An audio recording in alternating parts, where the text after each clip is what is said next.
My bad. I hate when this happens. I hate when this happens. Let me go back from the get-go. As I was saying, we are live from Facebook, Twitch, my Facebook profile, my Facebook page, Twitch plus YouTube, and yeah, sometimes I forget to turn on I forgot to turn on the program that my USB might go through, and when I do, yeah, I start speaking to nobody. But listen, at least you had good music. So again, if you are on YouTube, leave some likes. If you're on Facebook, leave some likes. If you are on Twitch, leave some likes, and make sure that you subscribe to YouTube, where this show is usually. But from time to time, I will Twitch in different places just for the fun of it.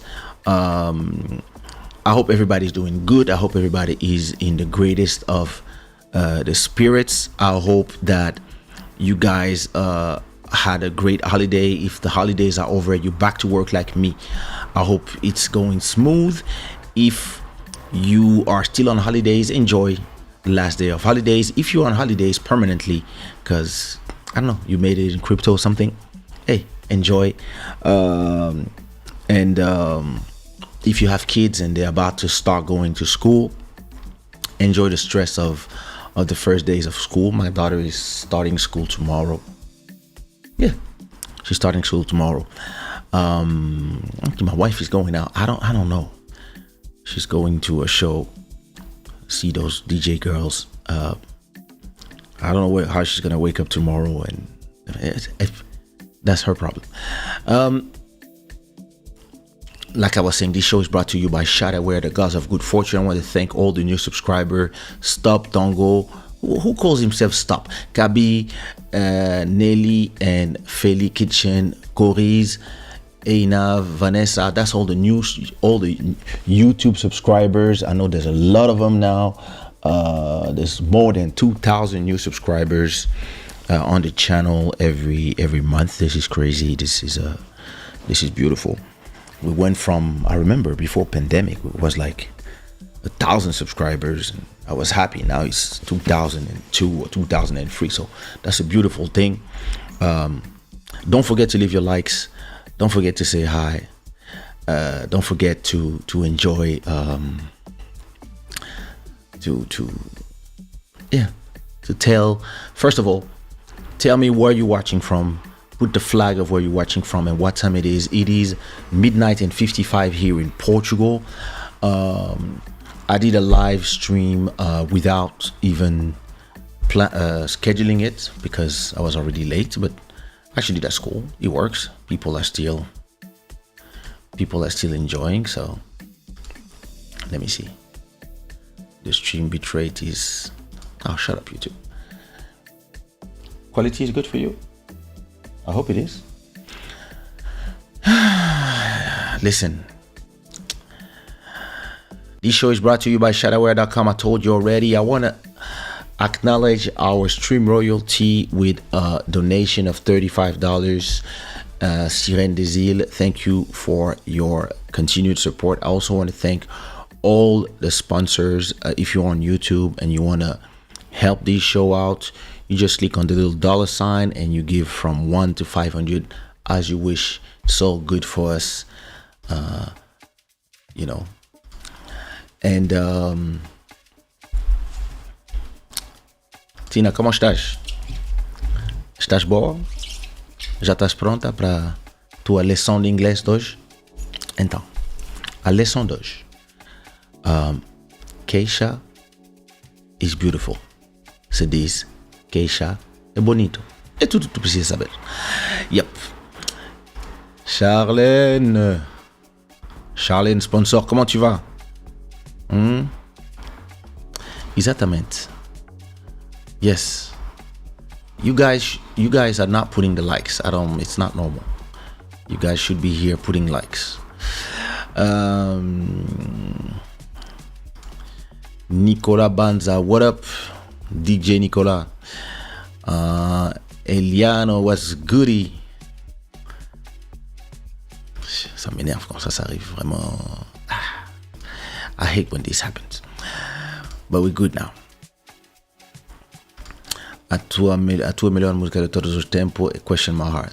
Muito obrigado, muito obrigado. Wani, what up? Yes, she's going to CTNC. I think it's not far from the house, so good. It is. Tomorrow morning, I want to see her wake up at 8 a.m. and start yelling. Girls from Guinea, they yell all the time. I'm good. I'm goody. I'm watching you on Facebook. It is 1:57. Where are you watching me from? Oh, Dalia in Canada. What's good? Eliano's in Portugal. Obrigado.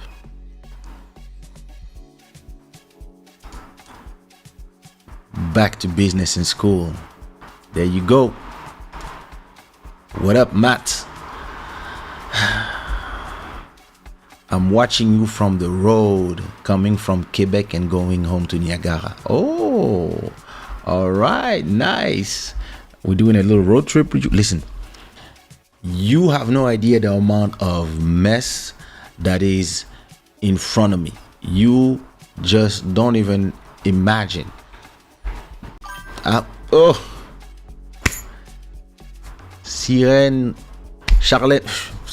Charlene Rokaya, thank you so much for $5 Canadian. Thank you so much for your support.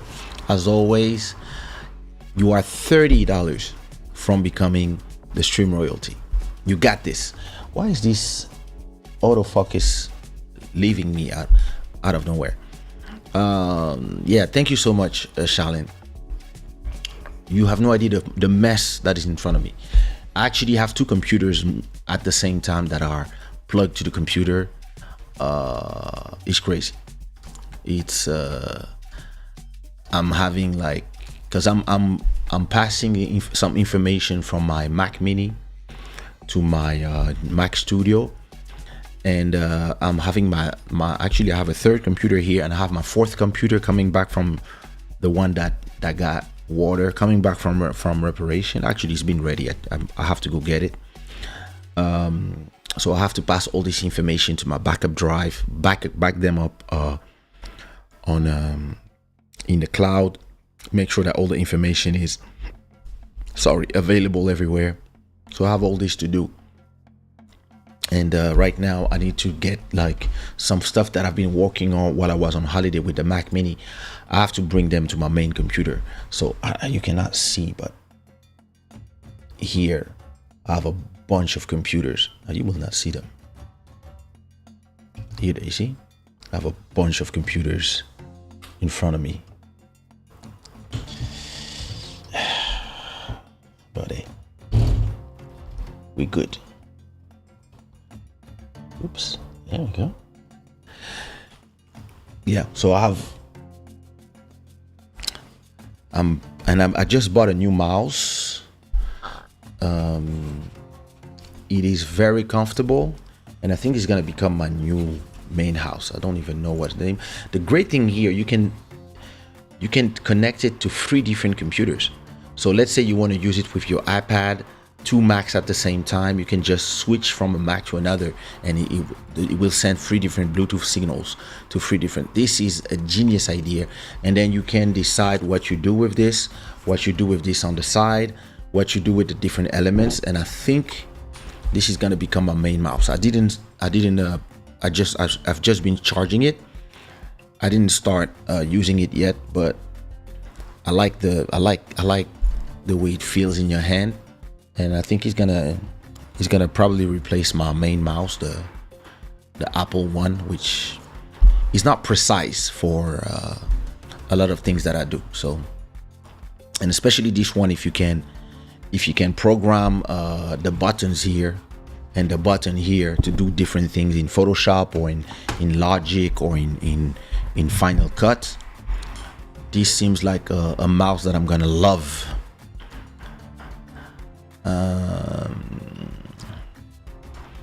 Kaysha, I miss your love so much. You miss my love? Well, I'm married now. I love Fiona, One Love, Motema, Chercher ailleurs. I listened to this song since I was a teenager until now. Oh, that's beautiful. Listen, Melivan, you have to go listen to my new album. You have to check my new album, Band to Royalty. They have some beautiful, nice songs. You're probably gonna love. There's a song called Tu peux compter sur moi. You're gonna love this one. I got a song called Sweet Love. Listen, if you like my music, that's all you have to do. Go check it out. It's there. I know it was cool for your kids. I got it. Me too. Tomorrow, back to school. But I think the official back to school is September 1st. So we still, in which country do we live? Portugal. I really wanted to stirred. I have no idea what stirred mean. To make the music on Afro House, please. My favorite, like the one you made with Body Sadva. I really love your magic voice. Thank you so much. I didn't understand all the things you typed because stirred means nothing, but I think I got what you meant. The link to the mouse, I will send it to you. It's that's the name of it. I just opened the box. It's the Mix Master, and they have it for Mac and PC, but I got the Mac version. And yo, listen, this is nice mouse, but I'll put the link in the description as soon as I'm done with the show. Aisha, hello. So listen,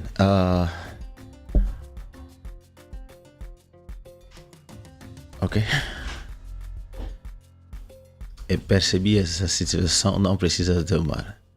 Não, não era isso. Ela disse que ela falta ao meu amor. Eu disse, já tô casado agora. Mas ela tava falando música, é humor. But yeah, you know how it is. You know how it is, Tina. So where are you in the road, Dalia? Where are you exactly, like, on your road trip? What is your position? You know, who's driving? Joel is driving. You with my nephews and niece.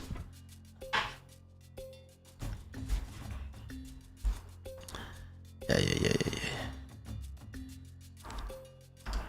So listen. I wanted to talk to you about two things.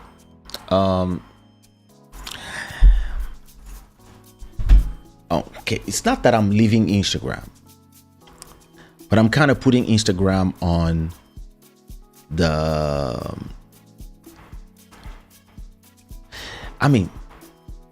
Instagram is now, I'm trying to, damn, this noise. Where are all these people going? It's 1 a.m. Why are you making noise in my street? Anyway, it's not that I'm leaving Instagram, but I'm putting Instagram in second in my priorities when it comes to social media. Instagram used to be a place where, and it's the same thing for Facebook. Facebook used to be the place where I would post stuff and I would receive so much, c'est ton esclave.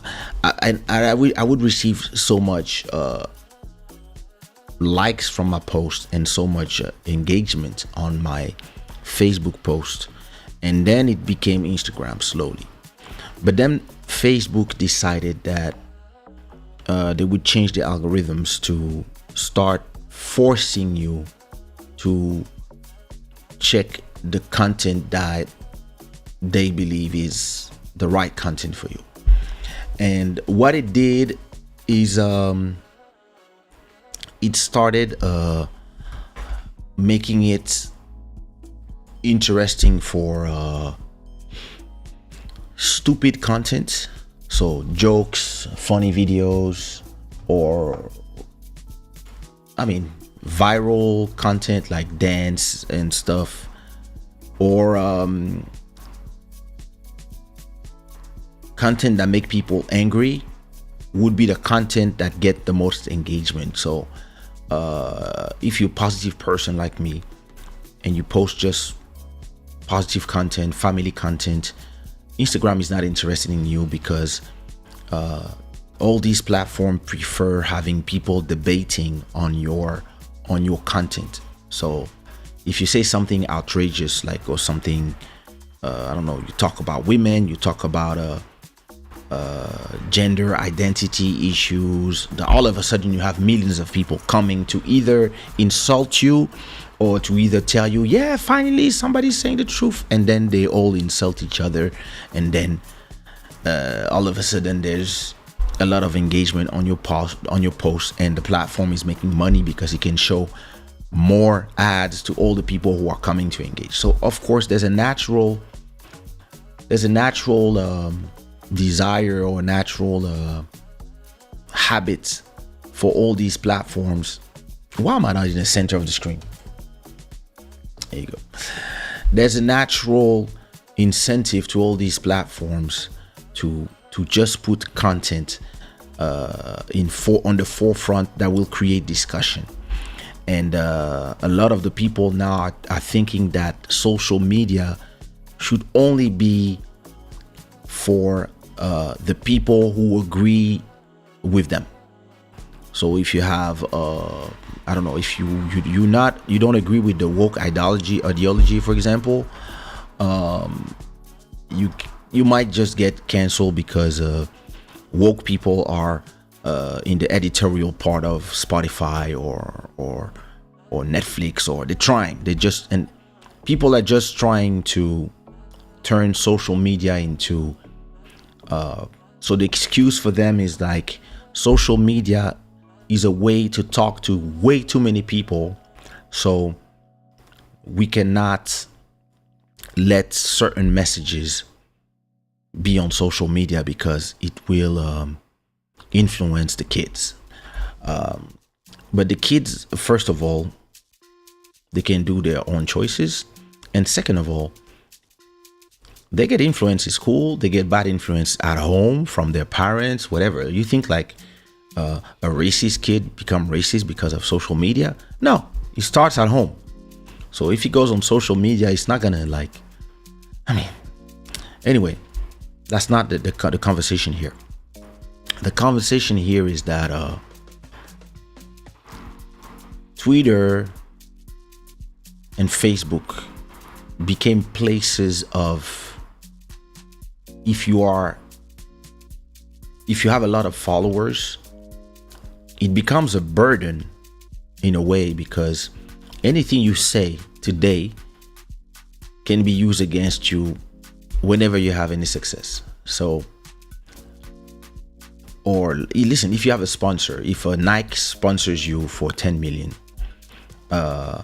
and some idiots on social media decide that they want to go check what you said 12 years ago about whatever that was funny 12 years ago, but it's not funny anymore today.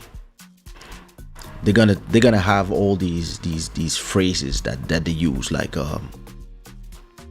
do better, be better. Like, the fuck you talking about? Like, you think you better, you yourself? You think that being agents of censorship by trying to canceling everybody and deplatforming people, you think you better? You think this is what you call better? Like, you think this is freedom of speech? You all want the freedom to exist and that your truth becomes valid, but you want to cancel anybody that has a different truth? Is this what you call freedom of speech? So when you build platforms, YouTube, Facebook, Instagram, all these platforms based on freedom, the freedom of speech, the freedom to connect people around the things that interest them.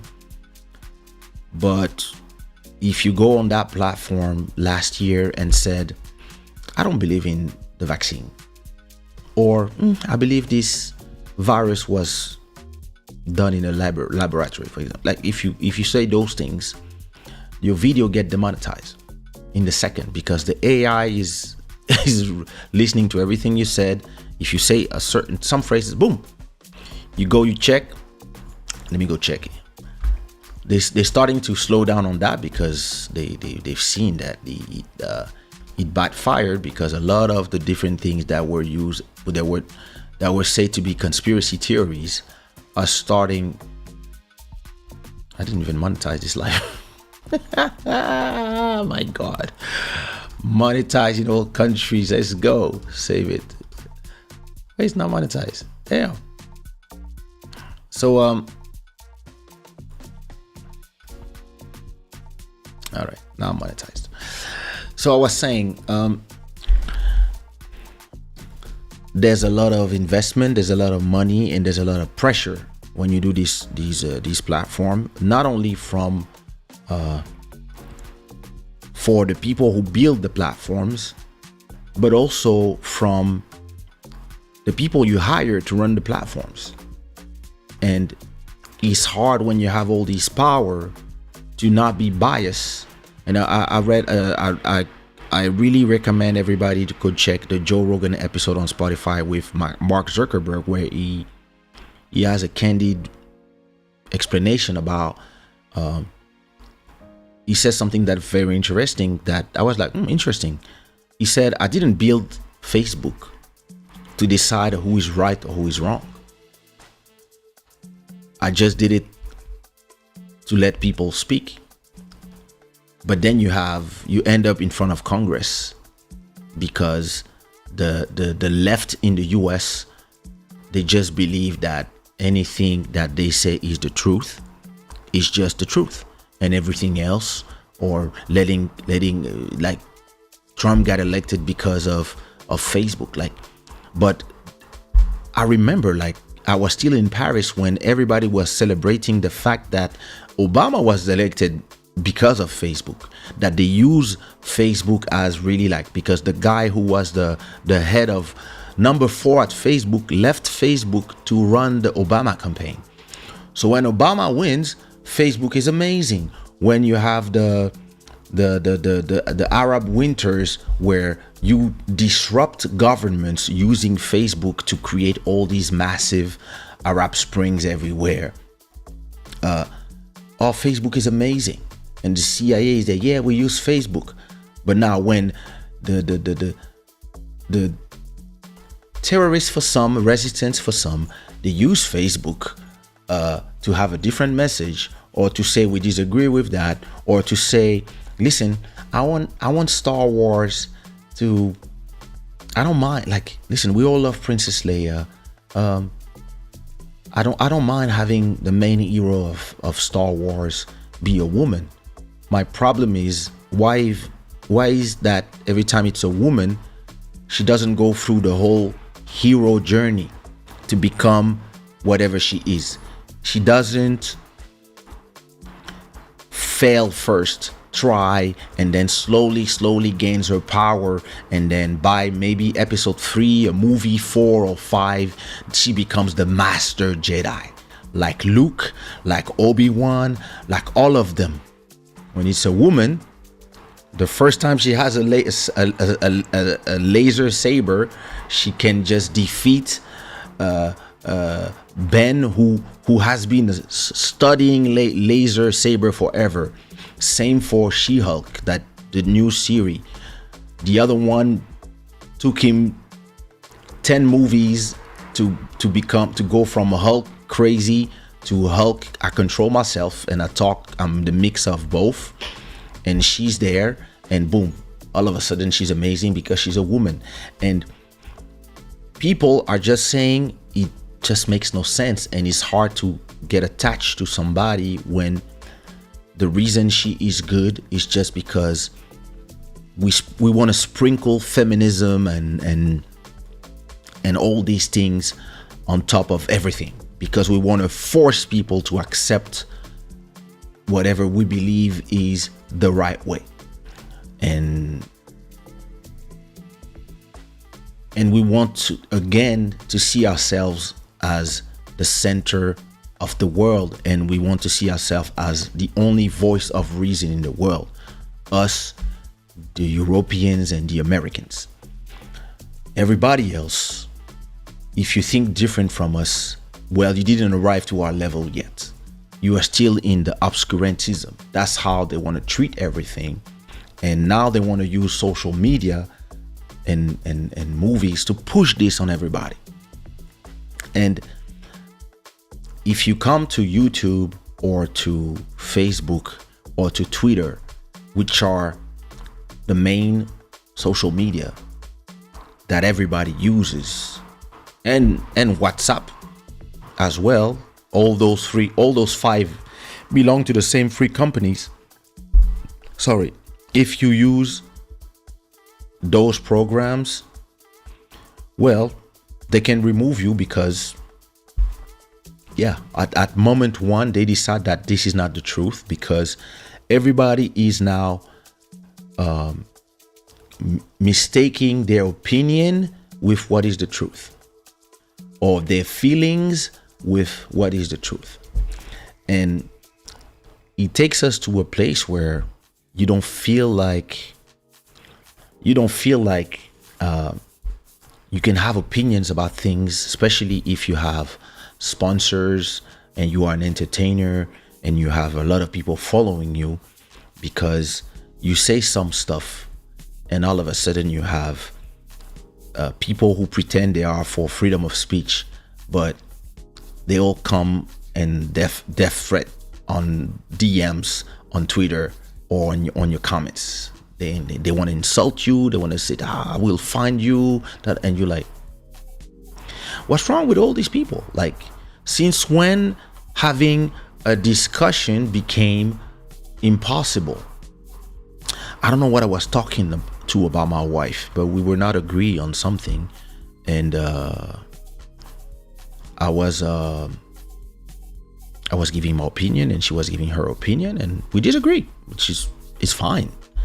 And I start seeing her becoming aggressive to get her point across. And I told her, hey, it's cool, we're just talking. Like, we don't have to agree on things to, like, we can disagree and we can still have a great day and watch a movie after having a conversation. We are just learning from each other. Your opinion interests me because I'm not telling you that I'm right.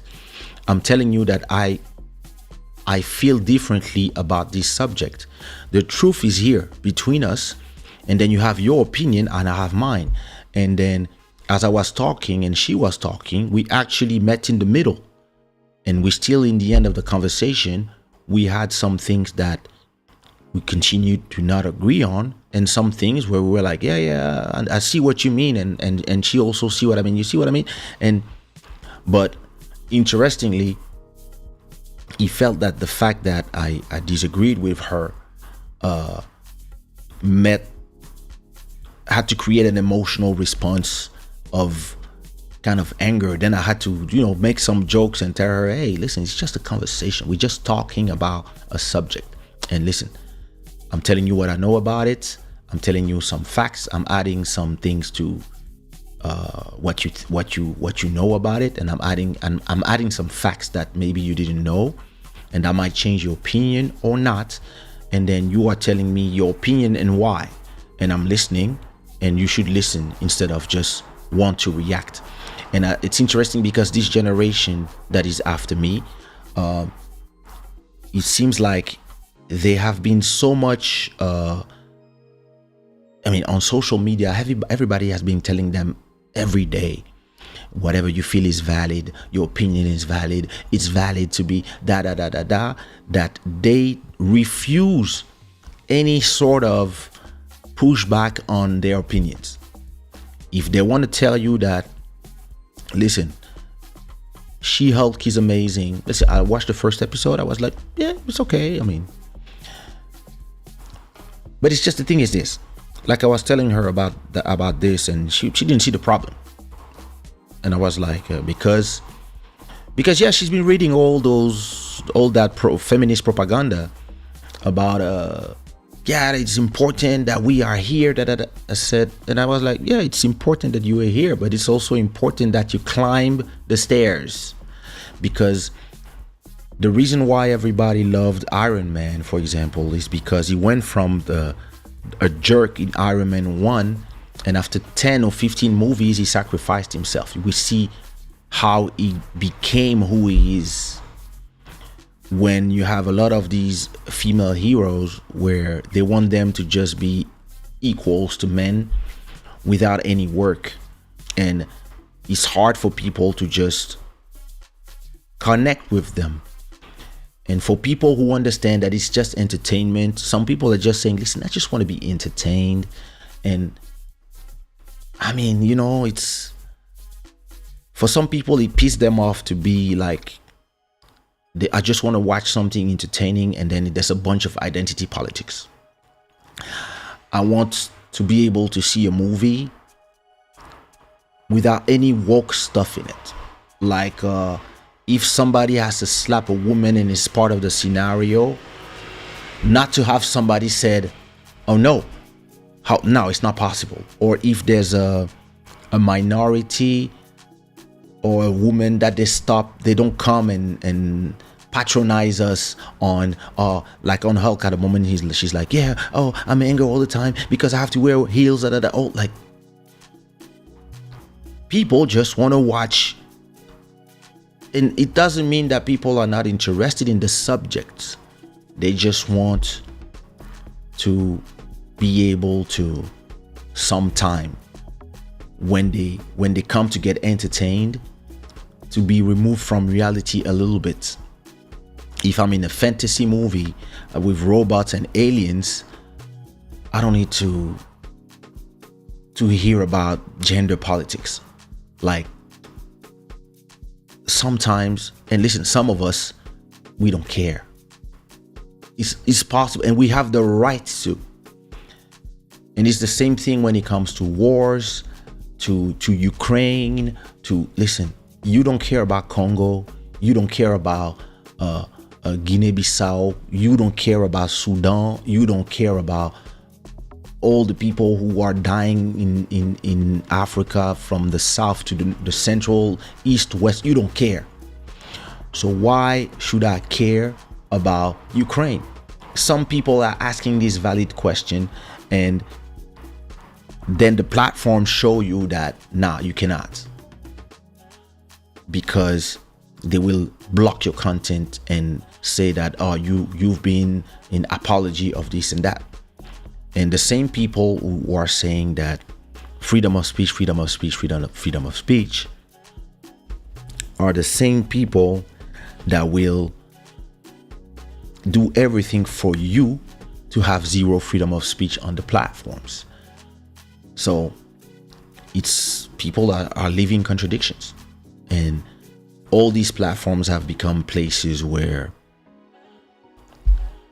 especially since all the algorithms now are taking over and all the feeds are controlled by algorithms, meaning that if I go to Instagram today and I look at my feed, nobody cares about who I'm following anymore on Instagram. The algorithm doesn't care. The algorithm will show me stuff from 4 days ago.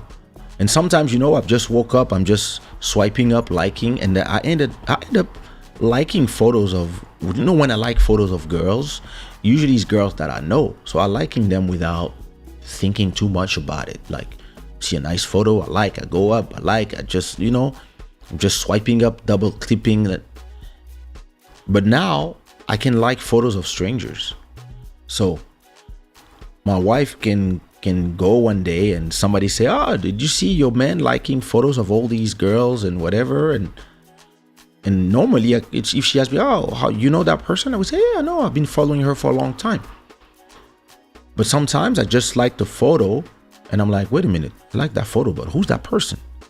And then I go and I realize I'm not following that person. And I'm like, wait a minute, how am I seeing those people on my feed where I don't know them? Well, because they decided that the best way for them to become TikTok is that let's show people what we want to show them. Let's people what we decide is good for them. Yeah, but what if I don't want to see some things? What if there's some things that I don't care about? What if I don't care about crocodiles. Why do I have to see crocodiles on my feed? I'm not into that shit.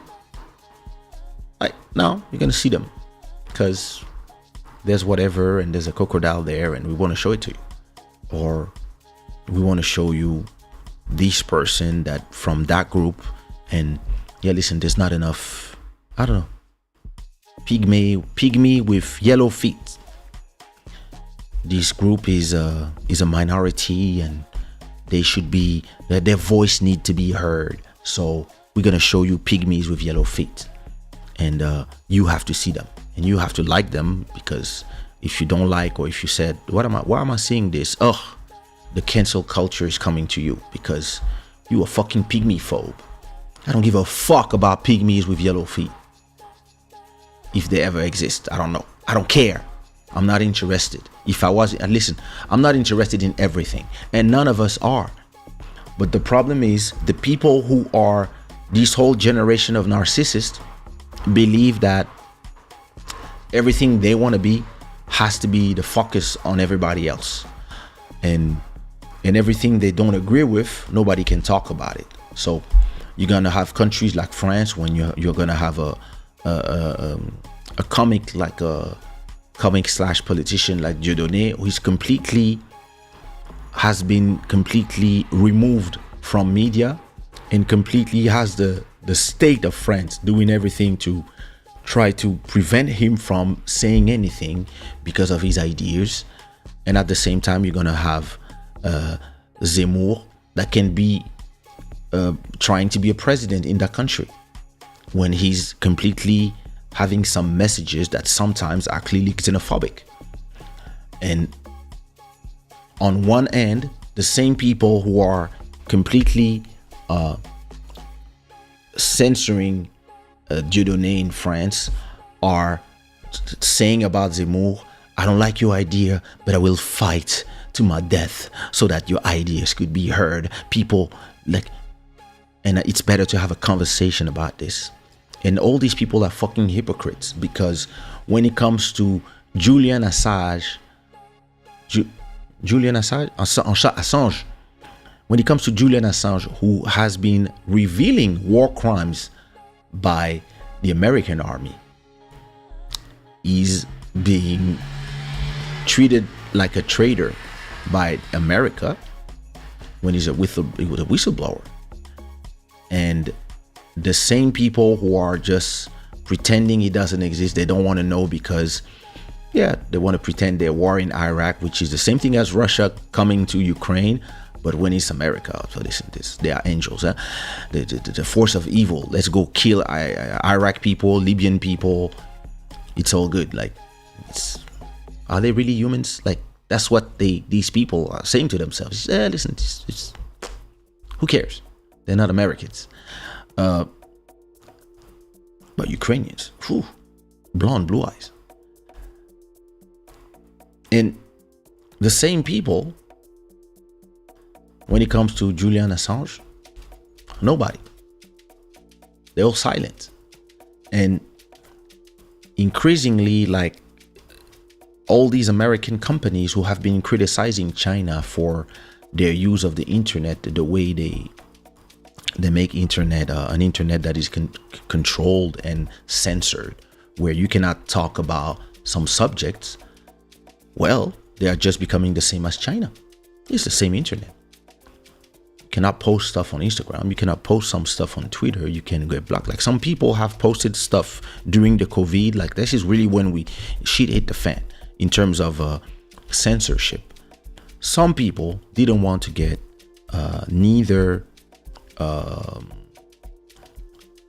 some people never didn't want to get a vaccine. Some people said that they didn't believe the vaccine would work. Some people said there's somebody who said soon they will have a pass to be able to enter restaurants in France. I think he was a blogger or a politician. I don't remember what he was, or a doctor. He just said, listen, they will ask you to do 3 doses and you will not be able to go to restaurants without having a vaccinal pass. And he got removed from Twitter, he got removed from Facebook, he got removed from YouTube. All news called him a conspiracy theorist. And after 6 months, 8 months, there was a vaccinal pass in France. And the guy was right. And everybody, all the media, all the TV station who were just insulting that person, calling him crazy, telling, look at this, the disgraced physician, they forget everything they said. So they don't even have checks and balance. And what is interesting now is that there's one person who just attacked Twitter because of a similar tweet that he did. And they said that the fact checkers decide. But who are the fact checkers? Who fact checked the fact checkers? And there's a person that person, he tweeted something, I don't remember what it was, about what the Americans, the Democrats were doing as a law for in the pandemic. And that person attacked Twitter because he got banned from Twitter from the things he said. And he ended up that everything he said, all the tweets that got deleted and made him banned, all these tweets, everything he said was right. Everything. There's nothing he said like, and that now CIA is saying, we have some doubts about the origin of the virus. It was they saying we have some doubts about this, and we also have some doubts about the vaccines. Like they don't work that much, and actually, there's a lot of things that were pushed to us that people are now going back because with time the real answers come. So all these people, all the incompetent that we put in power, especially these last 10 years where we said, we don't want old politicians. We want new people who never been politicians. At least they understand us. Yeah, but politics is a job and it has to be done with people, by people who understand the job and understand how it works. If you put a bunch of people who don't know what they're talking about, they become despotic with the power. Because they don't understand that you have to listen to everybody. Now they will just listen to their opinion and they will want to force on people. That's exactly what happened, especially during this whole pandemic craziness. And now that we see that the countries that didn't close themselves are actually fine, and those who closed, it didn't change nothing. So some of these things just, so that person with his tweets, he actually attacked Twitter and he won against them. And I think they have to give him money and they have to reinstate not only his tweets, but also reinstate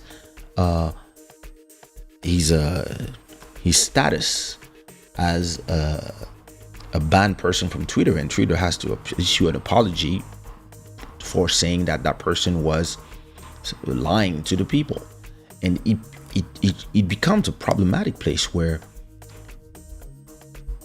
we have been all lured into thinking that the best world would be a world where we all forget our blogs, we all forget our websites, Kaysha.com, our Tumblrs, and we all come to this place where everybody goes, and we can all talk in the agora. We can all go have small form conversations on Twitter. We can all come put our videos on YouTube, and we can all come and post our photos and videos on Instagram.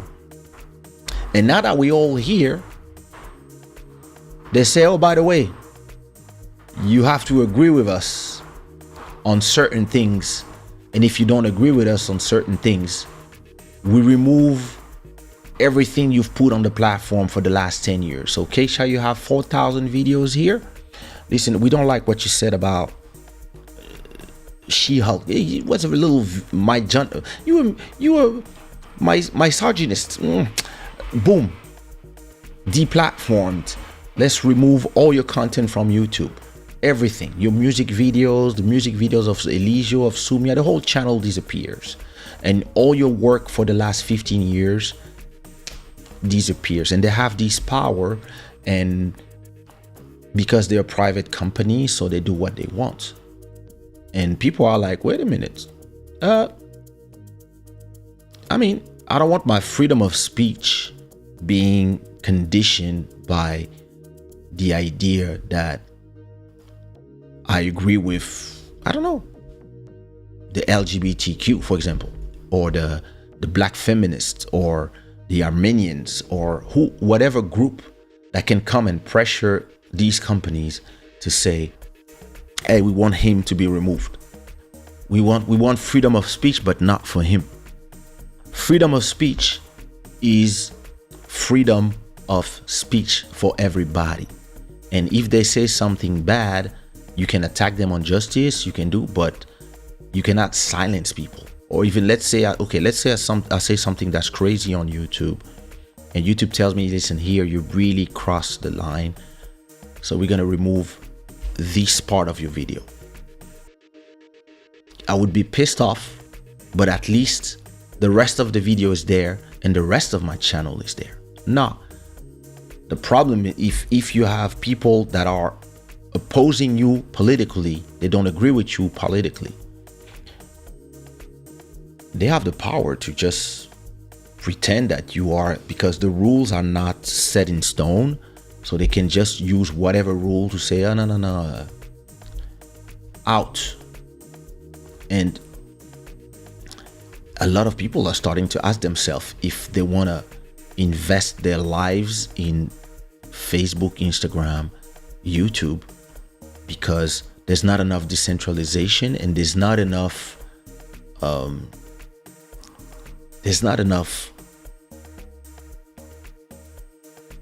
checks and balance to who decides who is right and who is wrong, because it's not based on fact, it's based on opinions.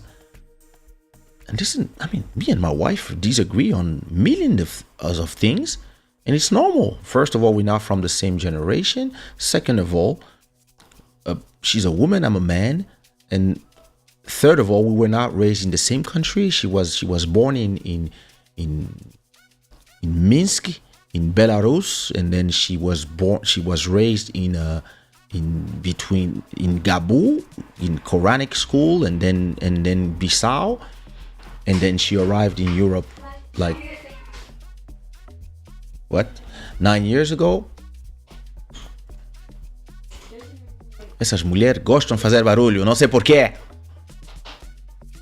And I was born in Congo, but I arrived in France at 7. So of course I'll have a different point of view on a lot of things. Really?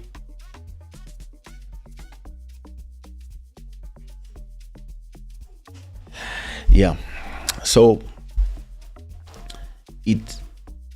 that's why a lot of people are starting to ask themselves if they want to be part of those places, and if they don't want to start using different platforms, or maybe go to platforms that are, and another thing that is interesting is that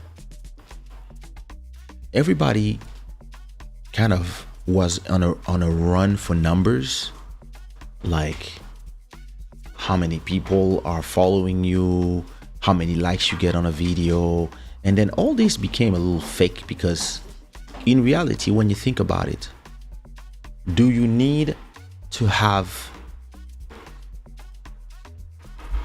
1 million followers if in the end you only have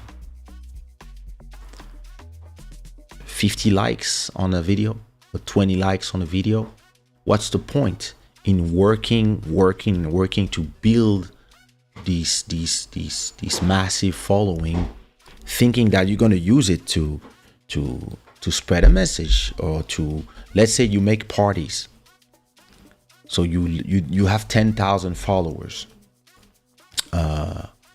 and you put a flyer for your next party. Do you know that Instagram will say, there's too much text in this post?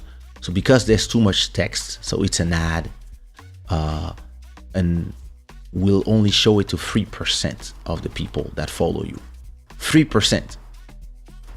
So it means that if you have 1,000, or let's say you have 5,000 followers as a creator, your post will only be seen by 200 people.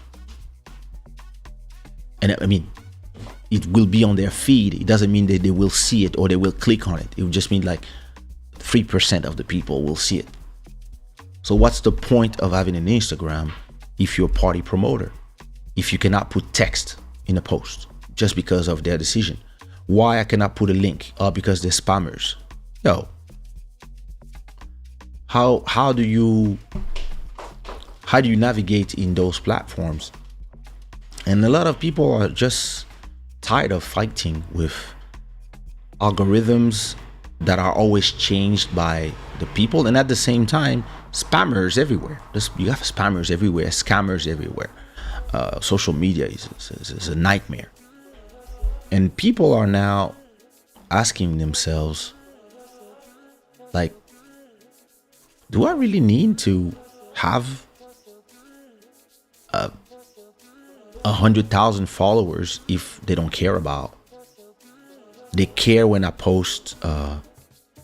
So if you go to my Instagram, it's funny. If I post somebody who falls somewhere, and I post and I tag Bondia, I got 100 comments of people laughing. Oh my God, how you fell at? And then the next hour, I post a new song. Say, yo, this is my new song. I get 10 likes and 1 comment. So is it the people that don't care about promotion because everybody's trying to promote something? Or is it the algorithm that is not even showing people your work? Because listen, I get people on Facebook, on Twitter, everywhere telling me all the time, oh, please come back to the music. We love you. Please do new song. I just did a 50 songs album. And yeah, they don't know because you post it and they don't see it and they don't go to your website. Back in the days, everything was on my website. All my fans were on my website. I had 10,000 people on Kaysha.com, and if I did a new Eligio album, all these people, they would see the post on Kaysha.com and they would go straight to the store to buy them. Now I'm gonna post it on Instagram and it get lost in translation with everybody else. So don't catch this head high. Come, my wife goes to the concert. Teu amigo tá aqui? Ah, tá ali. Sempre. Tchau. Não vais tomar um coito, casaco? Tá frio, hein? Não sei. Tá 19 graus, hein? Ah, ok. Tchau.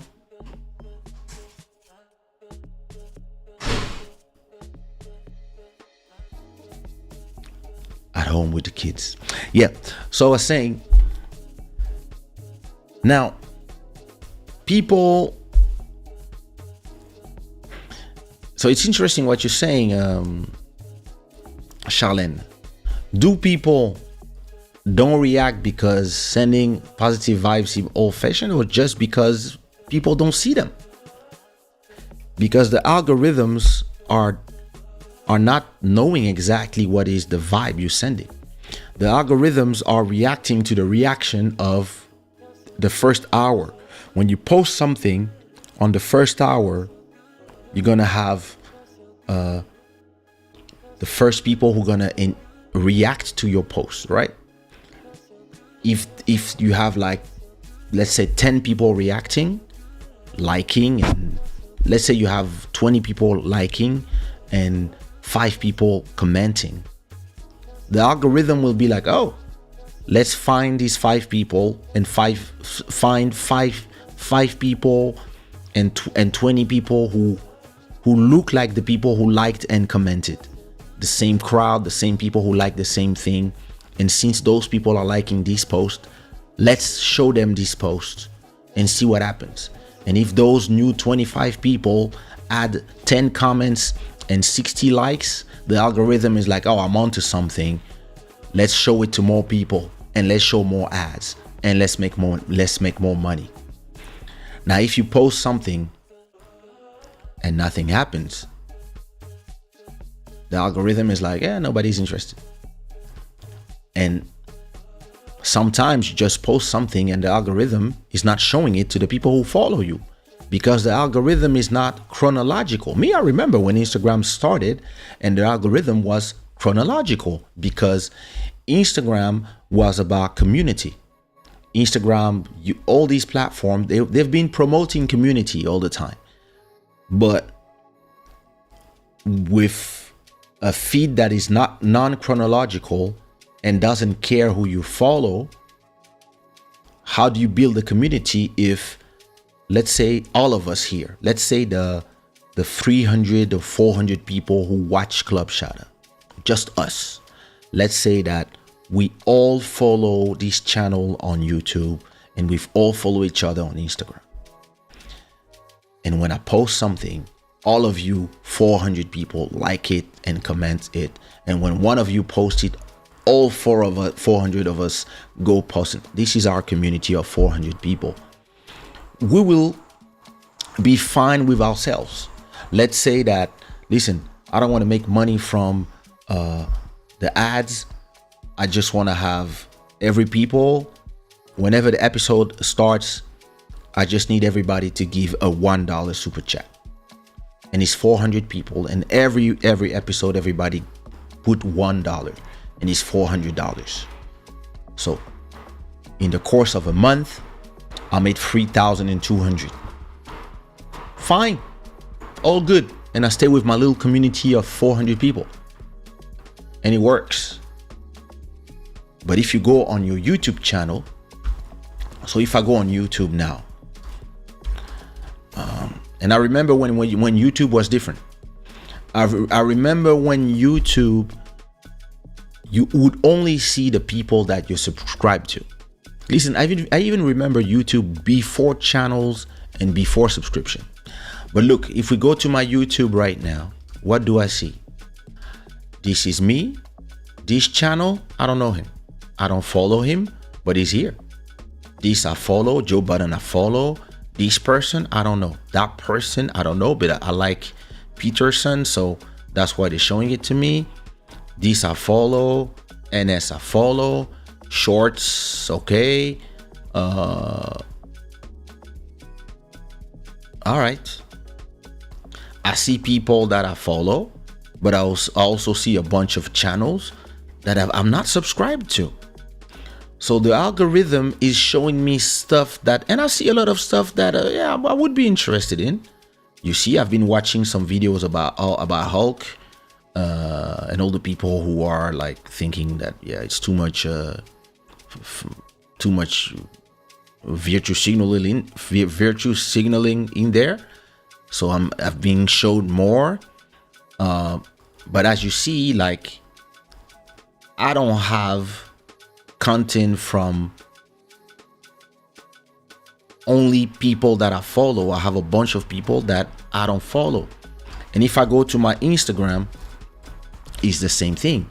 If I watch my feed on Instagram, I'm gonna have people that I follow, but also people that I don't know. So maybe not on the desktop. I think on the desktop I still have only people. A long time. She's the star of my video, The Weeknd. But then I also have people that I don't know who they are. And more on the phone. More on the phone is something that I have more. But you see what I mean? If I'm on a platform and I'm trying to look for the community of people that I'm interested in, and all I get proposed are people that the platform believes I'm interested in, the platform doesn't care of me. The platform is serving the platform. The algorithms are serving They are just being focused on optimizing displays of advertisement instead of optimizing stuff for what I'm trying to be interested in. If I just want to see Tomé, Charlene, Urban Sweet Spot, everybody, etc., how you do this? You see what I mean? And in a certain way, is great for discovery, because the fact that the platform will show you stuff that you might like, that's how channels get discovered. That's probably how a lot of people who were not my followers before Club Shada have started to come, because hey, this guy's live. I think we think you would love it. So I don't have nothing against it, but the mix and match of it just changed so much at a point that I have 1 million followers on I think I have 850,000. So close to 1 million followers on Facebook. And when I post something there, nothing happens. I have 10 likes. It cannot just be because people are not interested in me anymore. It's just that the platform just changed the rules.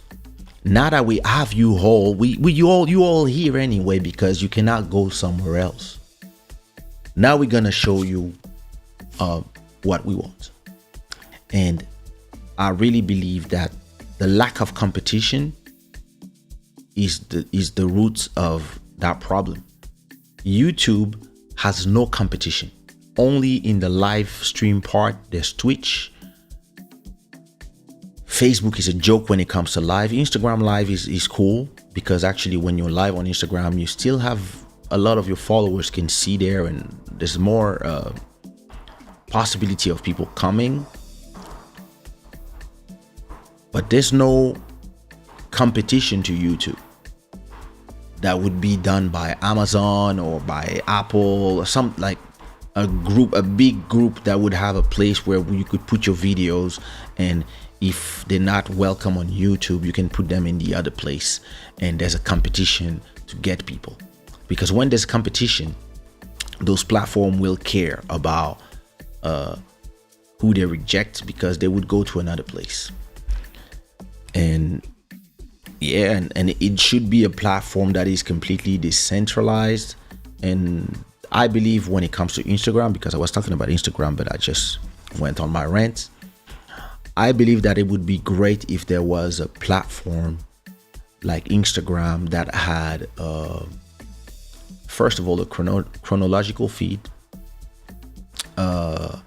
meaning that if I go to Instagram right now, I want to see the posts that were posted today. And then as I scroll down, it goes to yesterday and etc. Meaning that if I don't follow people, it should tell me nobody posted because you're not following nobody. And if I only follow one person, I should only see that post. And as I go to maybe the discovery page, I discover people, then this populates my feed. And if let's say everybody's sleeping, it's Sunday 10 a.m. and everybody is sleeping, and I go on Sunday morning and I just watch if anybody posted something, and maybe nobody posted nothing, so it's gonna tell me no post for you today. Do you want to go to discover page to find people? And you have the choice to be like, nah, I'll wait for my friends to post something. Because why do I have to be interested in strangers? I know it's a global community. No, it's not. Because soon as we disagree with you, boom, we get canceled.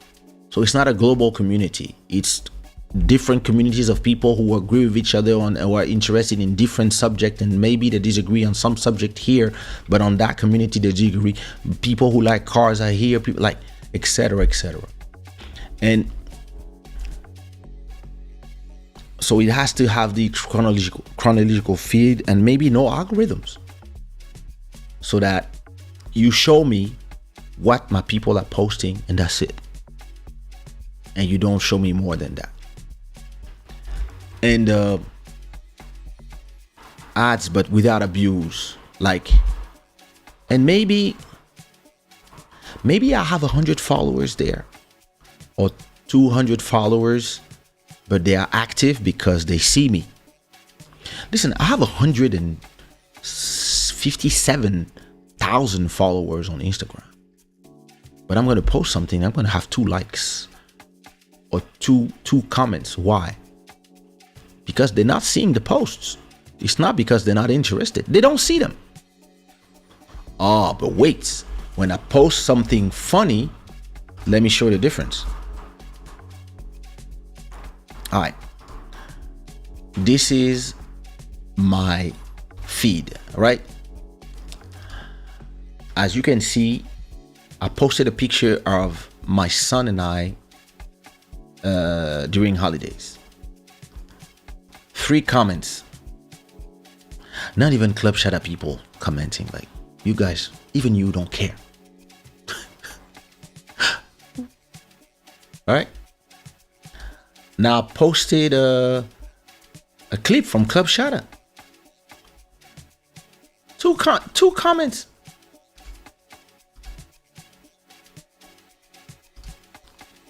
Now when I post a guy falling or getting a tree crushing his balls, look at them. Look at them. Here they are. All the comments are here. They all appear. And look, my post, you cannot comment if you don't follow me. So they're all here. You know what the difference is they've seen the post because it's been shown to them by the news feed. That's the difference. I don't have analytics on the desktop version of Instagram. And that's when you realize that you get more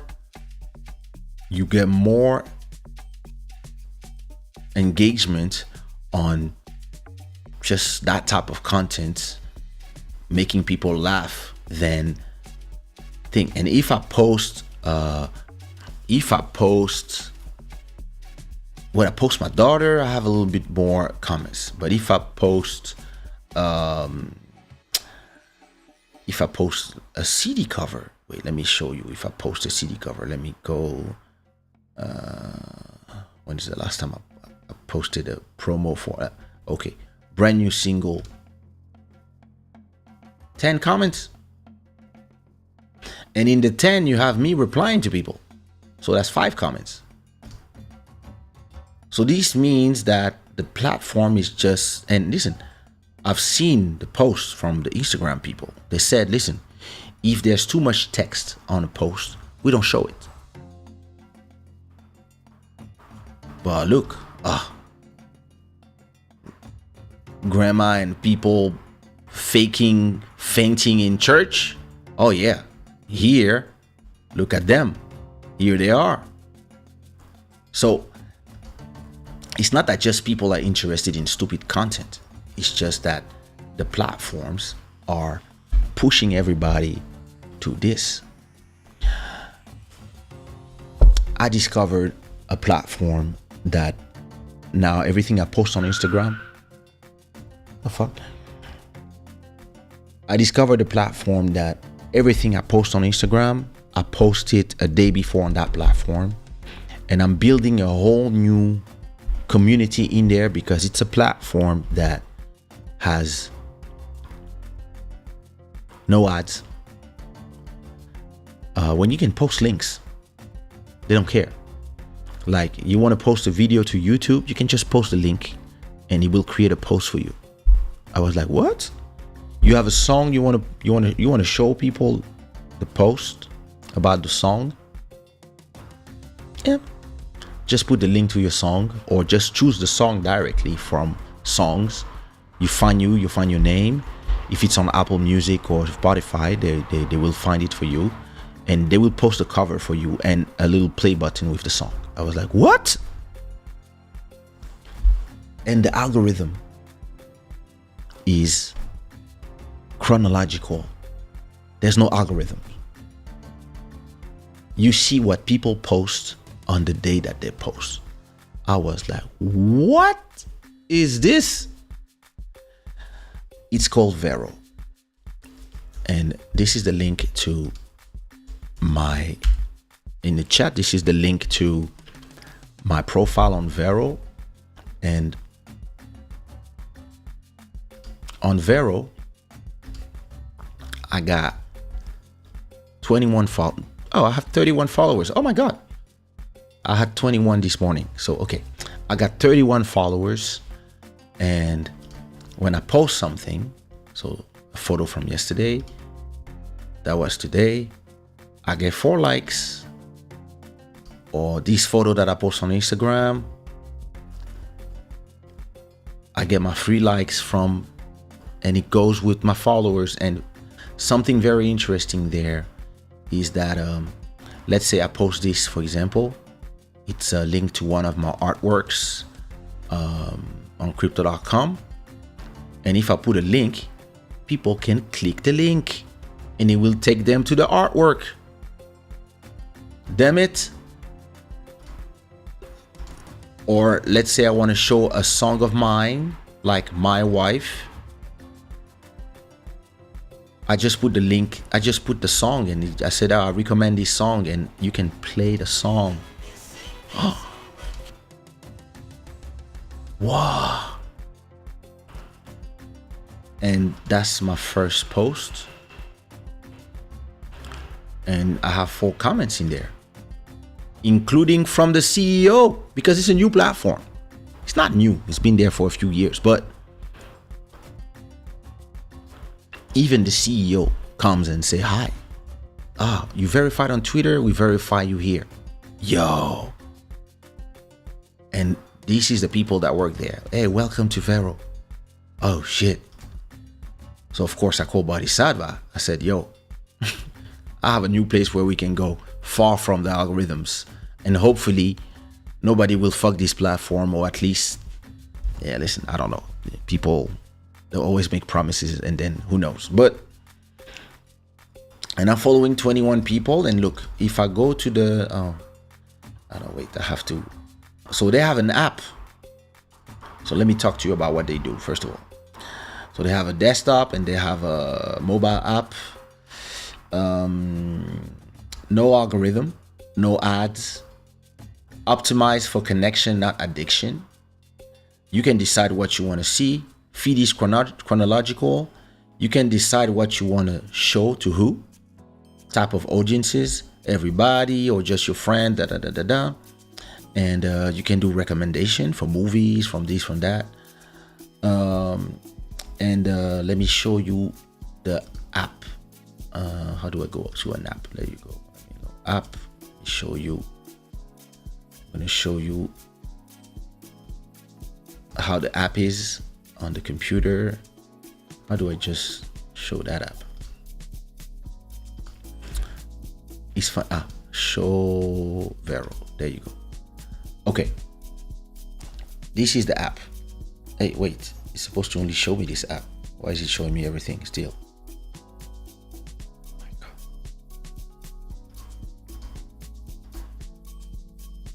Huh? What is this? Oh. I see. Oh yeah, okay. I get it. Sorry, my bad. My bad. Show. Oh, that's interesting. What you have to do here is scene. Don't mind me. Scene. Source. Blank. There you go. And inside of this, I'm going to select my app. Show Vero. Boom. There you go. All right. Okay. Now, as you can see in this app,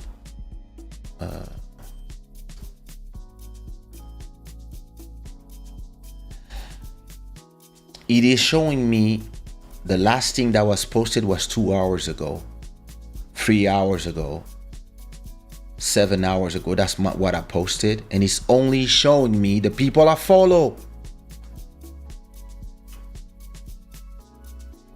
And you can access it on your app. Or see, for example, this is a Facebook, this is a YouTube post.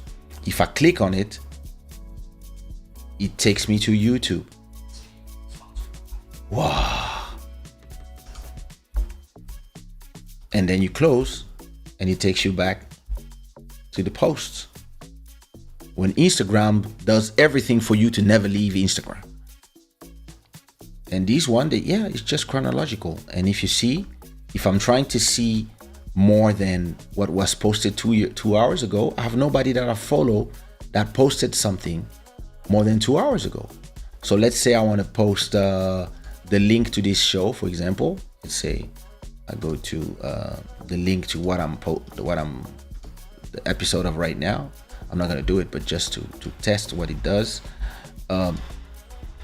If I add plus, I add a link. I put a link to Club Shada, and boom, it will create a link. And I say go,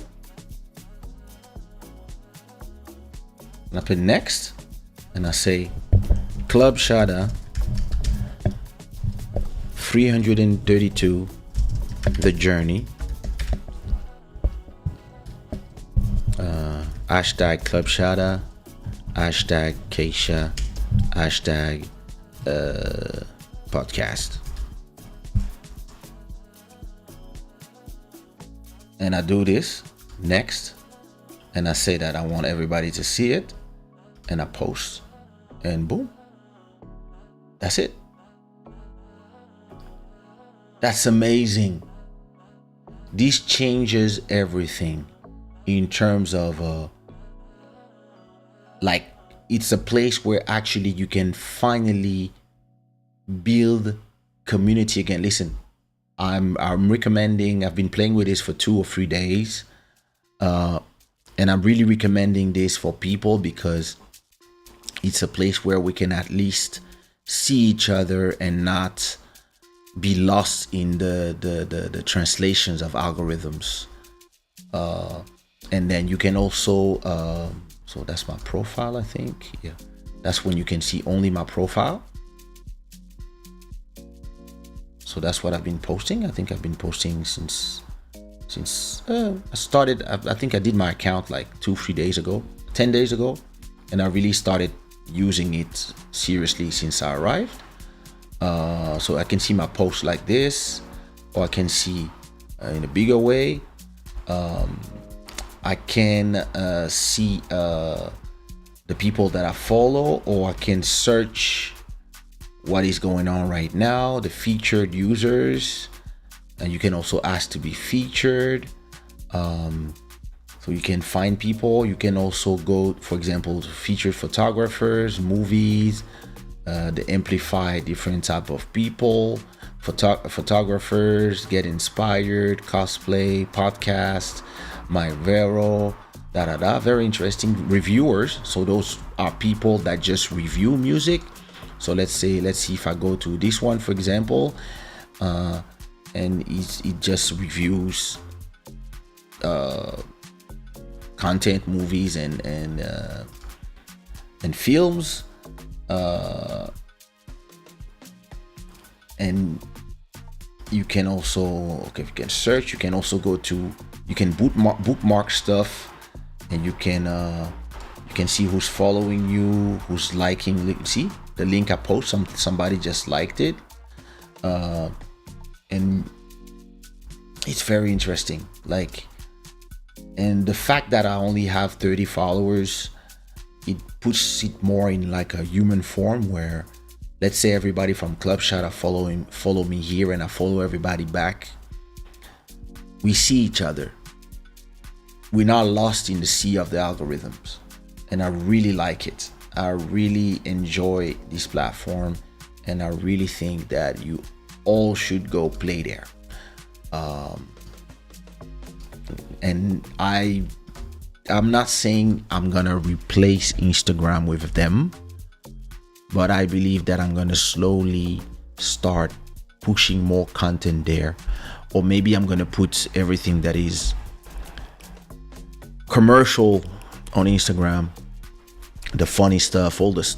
I will just, and things that are more meaningful, that I really want to be seen by my community, I will put it there. And it's a very interesting thing when it comes to building a community, is that we build those community and people choose to come, right? And I believe that they come because of you, they come because of your brand, they come because of the content, and they're interested in the conversation with you, the debate with you, and that's how you create a community. And the platform have been destroying communities. They've just been creating communities around hate, around debates about stuff that doesn't matter that much in reality. We have so much stuff that matter, but we get pushed in front of our faces stuff that, listen, like I was telling you, I was talking to you about Will Smith and Jada. They are their own people, and everybody wants to be pissed at him or her. But when you realize, you like, it's their lives. Like, what do I have to do with this? Like, what do I like? I wouldn't want people to come in my house and come and tell me what I have to do with my life. Kanye, Kim Kardashian, all these people, it's their life. Live your life. I don't care that much. I can comment about it for a video, that's content, but in reality, once I'm done talking about it, I don't care about it. But those social media platforms have created a whole generation. They care as if it was everything, and they want to argue about it. They want to insult themselves about it. They want to go to creators and artists, and they want to insult you, tell you to do better, tell you that they're gonna come and kill your baby, all that stuff. Listen, is Johnny Depp innocent? He's not an angel, but in that case, I think he's innocent. Is Amber Heard a crazy liar that poops on your bed? I believe so. Once I said this, I don't care that much.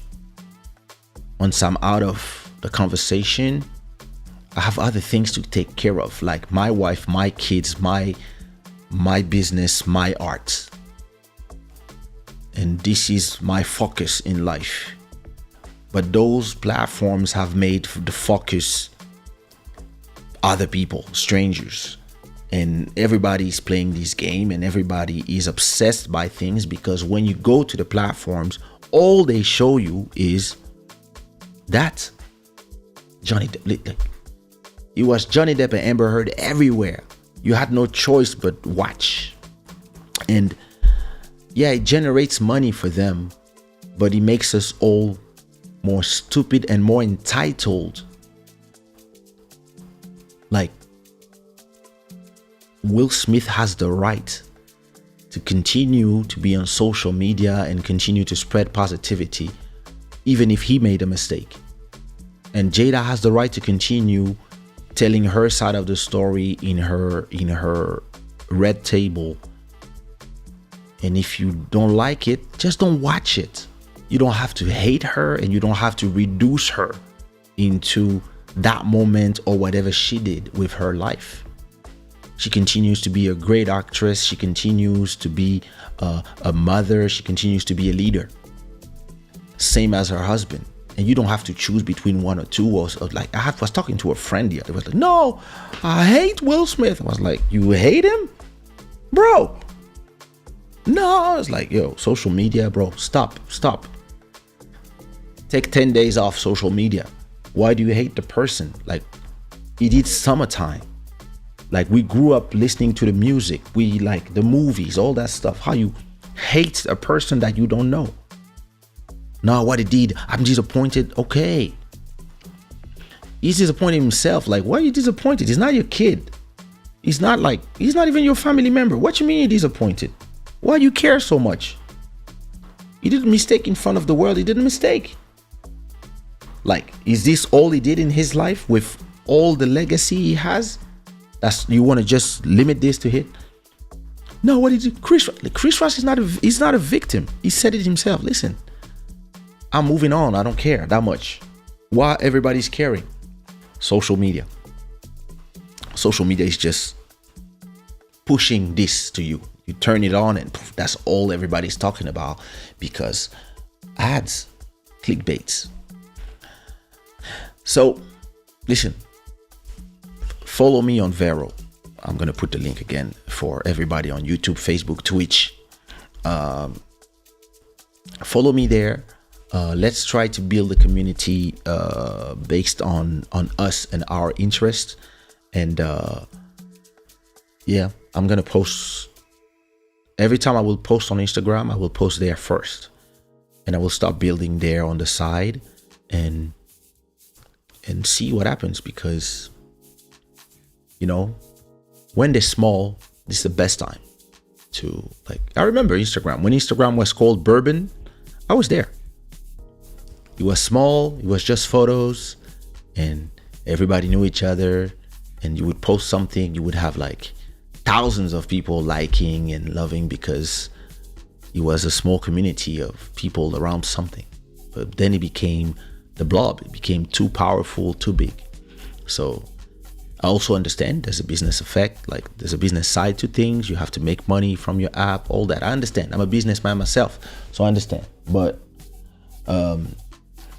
more and more people are discovering, even artists. Like I've been telling for years now, you can have 100,000 people who like your music, and they come when you have a hit, and the rest of the time they just forget about you and they go to the next thing. Or you can have 1,000 fans. If you have 1,000 loyal fans like Charlène or Sirène des Îles, that every month they drop $10 in your PayPal or in your Patreon or in your membership, or they come to your show and they just put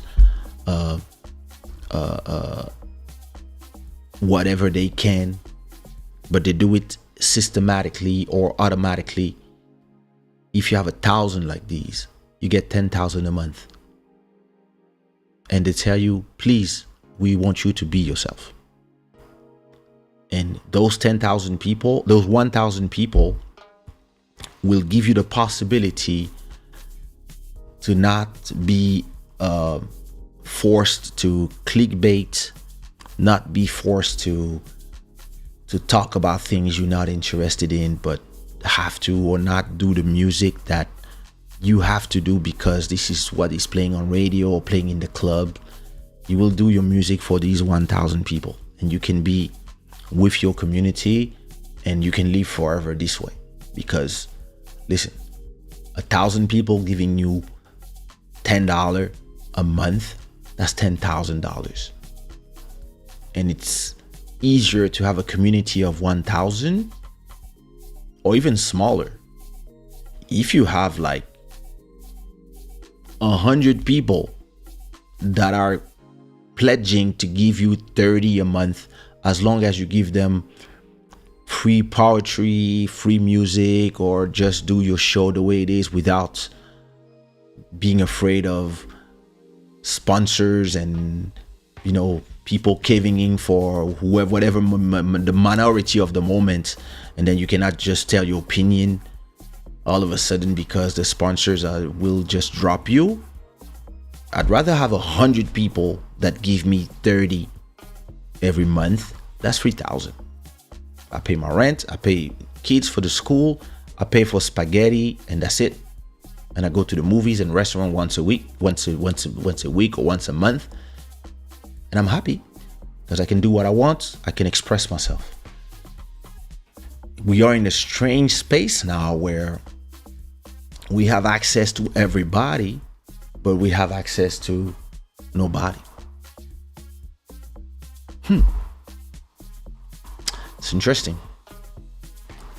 I hate when I go on monologues because then I have to go and find everybody's comments. Let me see. Where were we? Back then, Instagram was so simple. Yes, it was. It was. Social media became very dangerous. It has become very dangerous. It's now a place of judgment and condemnation. Yes. And it's horrible. Hi, Emmanuel. How are you? Social media has become a double-edged sword. I do agree. They are having the same issue with the new Amazon Lord of the Rings series. Oh, I didn't check it yet. But they have what? Black hobbits and black dwarfs. I'm a black man and I don't know that's a narrative that's being forced. It's interesting. My cousin sent me something and he told me that in Nigeria now, I didn't fact check, but apparently they are saying that, what did he send me? He sent it to me on WhatsApp and he said that, Mountain of Inspiration, what up? He told me that, wait, Ladisa. He showed me that this morning and they were saying that it's actually, where does it come from? So I don't know if it's a true Times. Listen, I don't know if it's true information, but they're saying that Nigeria becomes the first country to ban white models in adverts. Okay, I don't know if it's a true information, but so as I was talking to my cousin, I was like, do you think it's a good idea? I don't know. Like, because we cannot complain about diversity in France or in the UK or in the US, but that back then in Africa, we don't want white models in advertisements. He was like, yeah, but we are there. So maybe we have to put a statement so that our people stop thinking that to save themselves they have to go to Europe, and we raise a new youth that believes in staying here and etc. And me, I was like, I believe personally that the best way to do that, if I was in the government, I would set up a fund of 20 billion. I don't know if it's too much, or 5 billion, 10 billion, let's say 10 billion. I would set up a fund of 10 billion for creators that are local and that are creating local and are building something for the local economy. For example, a movie that would be as good, not the cute African movie with bad actors. No. A movie that has and maybe the best African creators could come back from Europe and the rest of the world to come work on the movies, because they would be paid seriously, because you would have a fund of X billions. And when you want to make a super production type Black Panther or a comedy, romantic comedy, or an action movie or a thriller, something, but that is made in Africa, shot in Africa, made by Africans, and paid like if you were in America. So if you're a big actor, you get maybe $1 million for a movie or 10 million for a movie. If you are a director, you get paid X, and you get like 100 million to make your movie, or 200 or 300 million to make your movie. If you are even a small actor that nobody knows, you still can live from being in a movie, or doing a series like those 100 episode novella, but with amazing quality that rivals Netflix, rivals all those companies, and that would be local production that would do that when you have a TV station, you also have an incentive because you are getting paid to not show American movies. You can show them, but on prime time, you show us our movies from home that have the same quality but are in our language, and they go watch the subtitled version, and they don't feel like they have to go watch American movies because our movies are as good. And in our movies we can show our culture, and we can show art that looks like us, and it will make people not have this dysphoria in their head of who they are, because they all want to be Americans like we used to be when we were kids. We all wanted to be Americans because back then all the superheroes were white Americans. So it also comes to us to have to do our part, because we have our heroes. But there are singers, the Burna Boys, the Kofi Olomide, the this and that, the Kayshas. But we don't have, like, when we have a great athlete, usually he leaves because he gets paid better outside. So if I was a president, in all the money that we generate, I would make sure that we have a fund for that, to help creator create the best version of X, and find people that are outside that would love to come here, but they're like, am I gonna get paid there? Like, and they come and they know that, boom, and make sure that there's no corruption. Like find the best way to do it, and then have movie theaters that funded by the country, put them all around the cities, so that when there's a movie, it gets showed to us, like they have in India.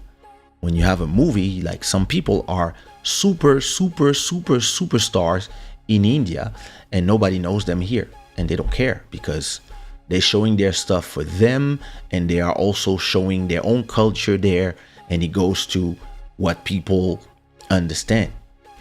We all have Americans who are trying to push their culture to everybody else, and they are just pushing. And some countries, they understand. China or South Korea, for example, they use the soft power of entertainment, movies, BTS, boys band groups, etc. But we don't have that politically. We don't do it politically. We just, we see entertainment as something that is not serious. Well, actually, listen, everybody of my generation, we grew up watching Rambo, and we didn't realize it was fucking propaganda for the Americans in Afghanistan. But when I watch again now, I'm like, yo, are you really? Yo, like, all their movies are full of propaganda. And so now it became woke propaganda, but before then it was propaganda for we're the best country in the world, we're the savior of the universe, we're gonna save the countries, look, the Mujahideen, like, watch Rambo 3 again, you're gonna laugh your ass off. Personally, instead of discriminating for other people as retaliation, I would actually do a fund.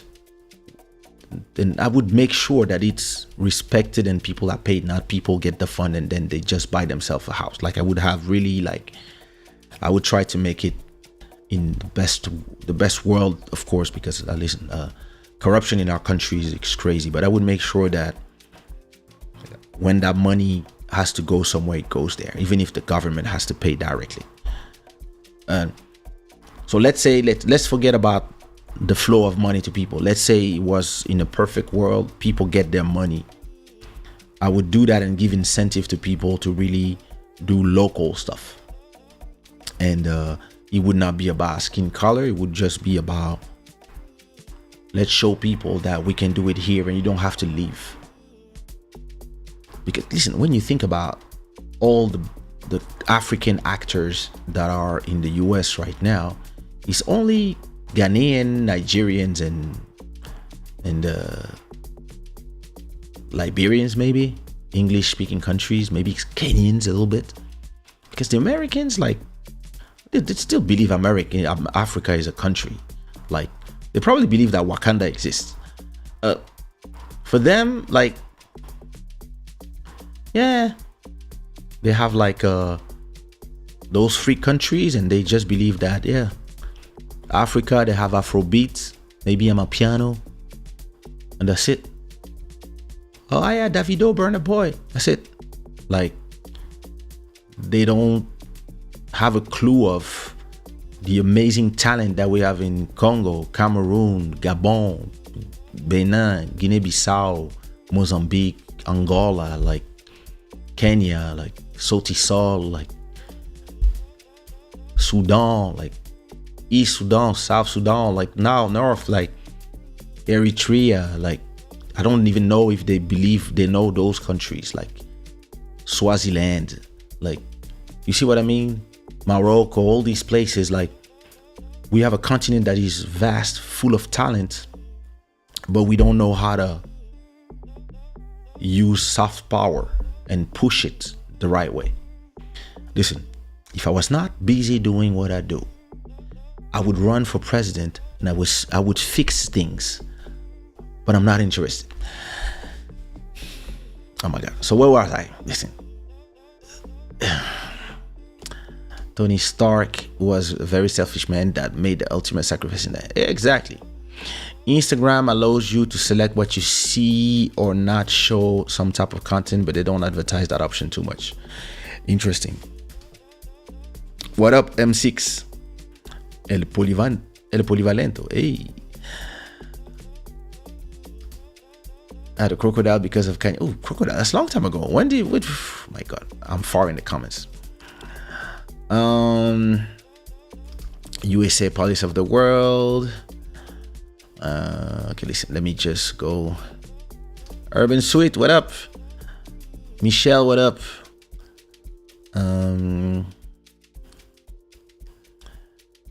Where are we? I think the same thing applies to streaming services. Different shows of preferences spread among dozens of platforms, and you will not pay to subscribe to them all. The good thing with streaming platforms is there's a lot of competition now. It used to be Netflix everywhere. Now you have a lot of different platforms, so you can, but you have to listen. You have to be able to have. Let's say you are. You in the US and you are leaning on the right side. There should be a platform for you.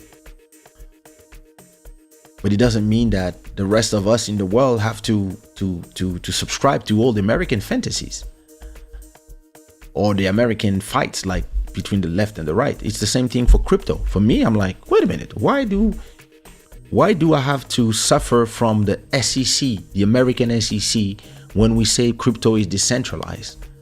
Where people are saying, yeah, the Russians should not be able to use crypto because of the war? What you mean?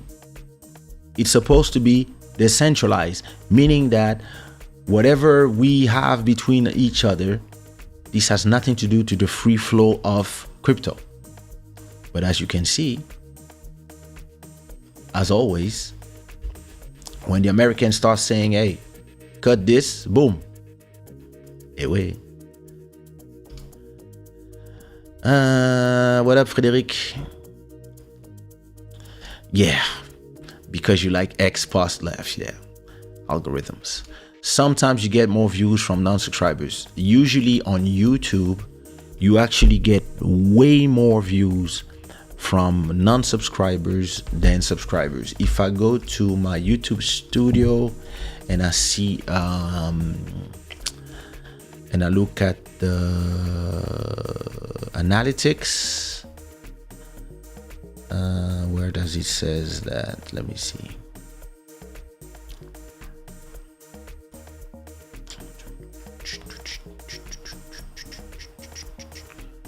Wow. So I got on this channel, I got 1.4 million views this month.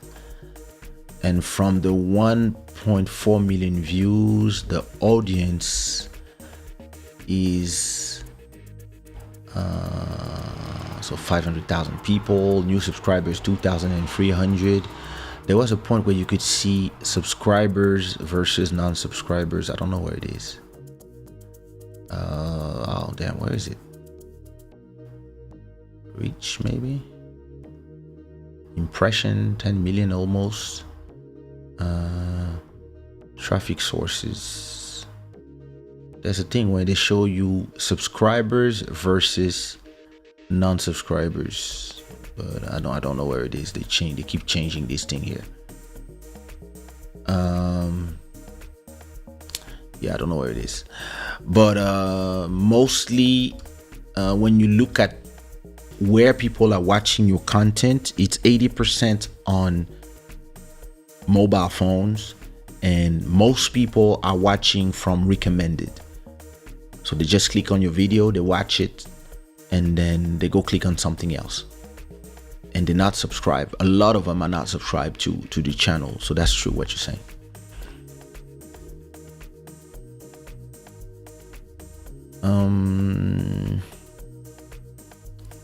A milliardaire, what up?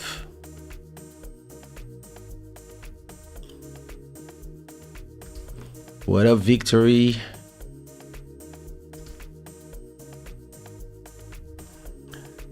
Mountain of Inspiration, what up, cousin? Discrimination is discrimination. We can't complain about discrimination and then promote discrimination instead of complaining about the Western culture and its influence. Invest in local artists. Exactly what I said. But I don't know if that thing was true. Let me check. Let me Google it. Nigeria bans ads with white models. Let me see if it's true, because maybe it's you know, the Times, Economic Times, India Times. Oh damn. Oh my god. Oh, that is actually true. I mean, I don't know. No white or British models allowed in advertising, say Nigeria. From October, the regulator announced a ban on using foreign talent in television advertisement. The unique decision means that foreign models and voice artists will be completely banned.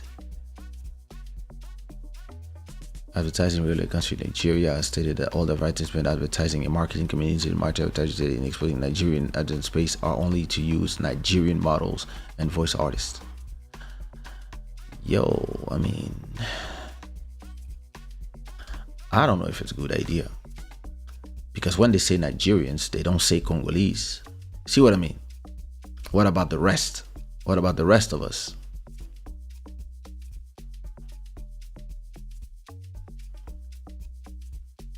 Okay, what about if I'm Congolese? Can I be in a Nigerian ad? That's a very interesting question.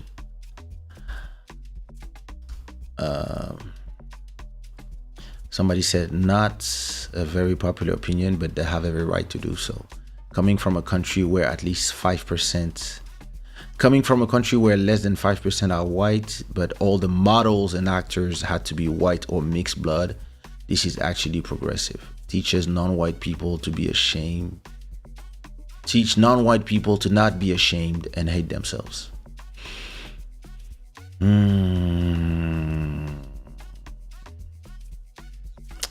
I mean, listen, interesting. That's not what I would do. I would invest in the local culture, understand where they would come from, but I don't think that's the idea. That's just me. But I would love to know, like, if I'm Congolese, can I be part of it? Because there was an interesting debate as well when it comes to Amapiano, where some South African don't want other Africans to do Amapiano. He's saying that it's ours. It's our style, and we don't want Mozambicans like DJ, what's his name? Tariko or or Congolese like me, or Spilulu, or Central African like Body Sarva to do on my piano. This is our music. And me, I was like, wait, what? Listen, I can hear deep house and all the elements that you took from other cultures in that song. How you gonna say that only you guys can do it? That is very territorial, and in this case, give back house music. So I'm never, listen, then when it comes to me and my opinion, it's not something I want to force on others. But me, I'm never for, oh, this is my culture, nobody can do it. If not, I would not be able to have done everything I did in the Zouk culture, or in the Kizomba culture, or in the Coupé Décalé culture, if I didn't have the right to come play with your music. And art is supposed to be art. It's supposed to be universal. So even if I see where they're coming from, I would prefer a fund that favor black creators. And maybe when you do an ad and the population come from a certain place or have certain features, you get funding to incentivize, instead of start saying, hey, you guys cannot be there. Because then if in the UK they say, you know what, if you're Nigerian, no roles for you, you all gonna start yelling. So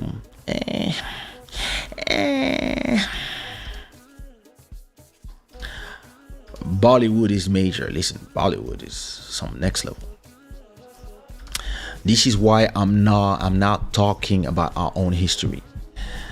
If we don't push our own history, who's going to do it? We have to become more intentional. I completely do agree, Mountain of Inspiration. Great show last time, actually. Listen, I always learn something in your live. Everybody go check the live of Mountain of Inspiration, because there's so much stuff you can learn. There's so much stuff that you can learn. This guy is, it's not because it's my cousin, but this guy is full of knowledge. Ain't we all in this family? No, we have some stupid people in our family. Anyway, to be honest, most USA citizens are culturally very ignorant, at least geographically. It is true. But they have a channel that's amazing called Masama, I think. It's a guy that the whole channel is about geography and the history of the movement of the people. I learned so much even about Africa in that channel, and the guy's American, so yeah. There was a time when a YouTuber from the US that I followed told on his channel that he thought Portugal was in South America. Oh my God. Very bad statement from the Nigerians. Yeah, if it's true, I don't think that's a good because it feel like, yeah, listen, now that we have the Afrobeat and we are like on the top of the game, we're starting to ban other people. It's not a good look. I still want to fact check the whole thing and read the article from the source, which is the Nigerian broadcast organization.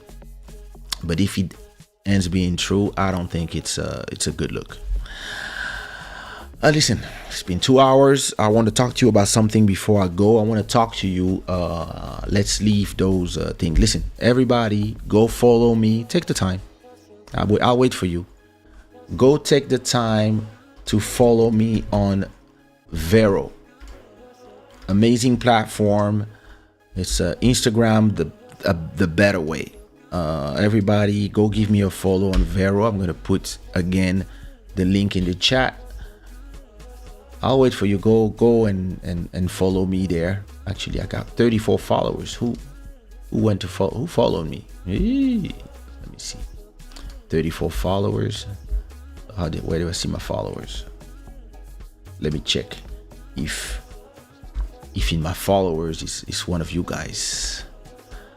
I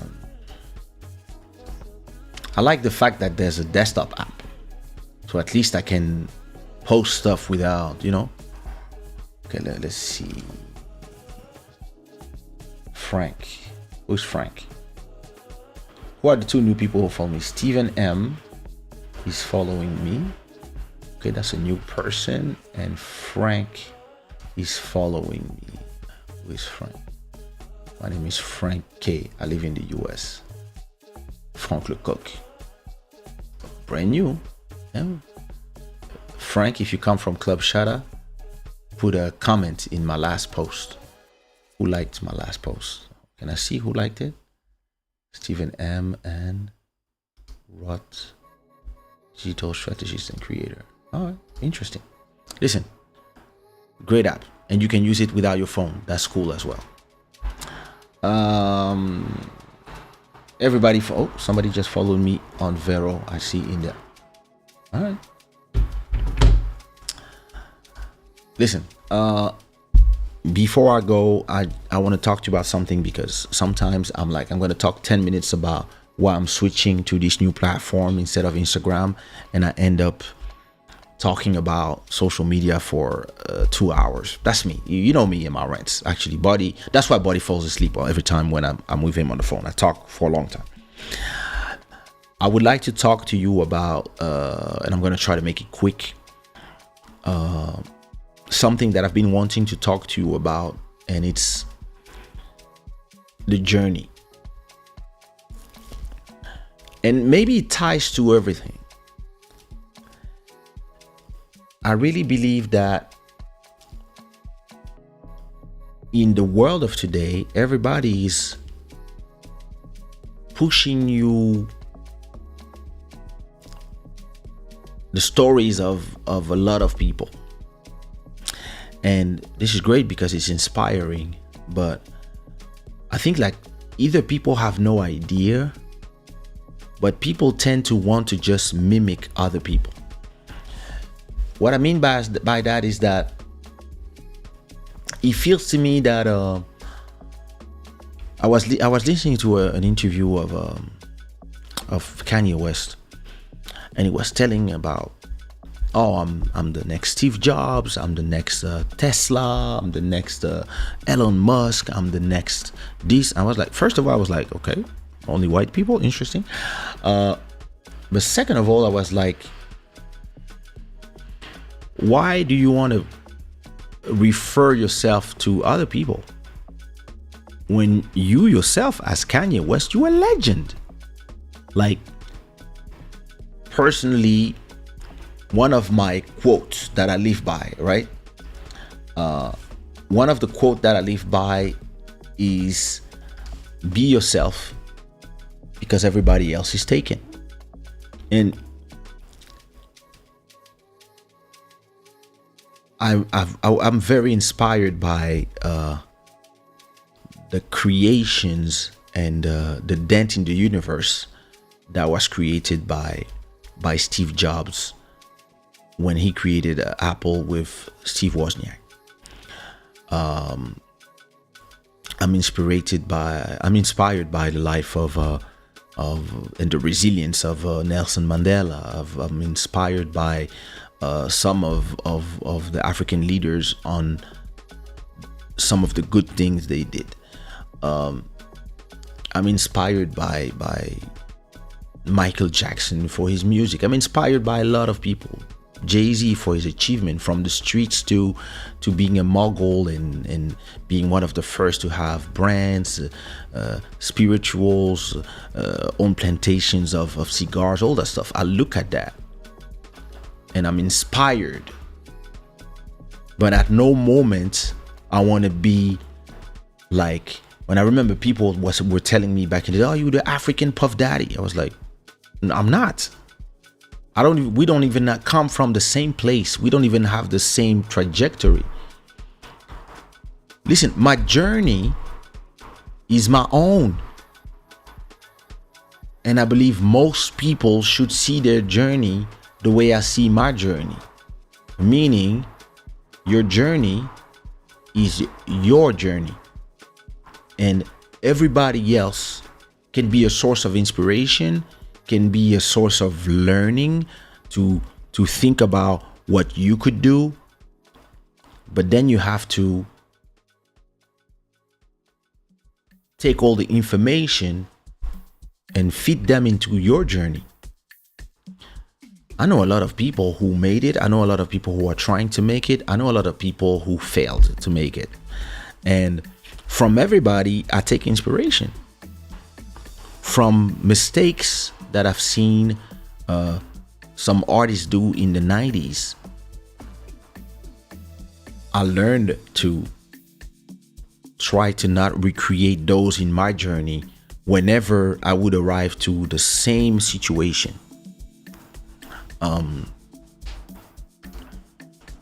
You see what I mean? I put in the chat, Urban. So to me, it's this thing where I'm like, why would I want to just be somebody else? We can all be inspired by some parts of other people. But ultimately, because we all live inside of our own self and we all see through our own eyes, our journey is ultimately always unique and always our journey. And the journey of other people must just be an inspiration. Never, let me be, I want to like follow the path of that person exactly. No, we don't come from the same cloth, all of us. We all come from different walks of life. And it was interesting. I was doing an interview that I recorded for a magazine, and it was pre-recorded, but video. And the journalist asked me a question about like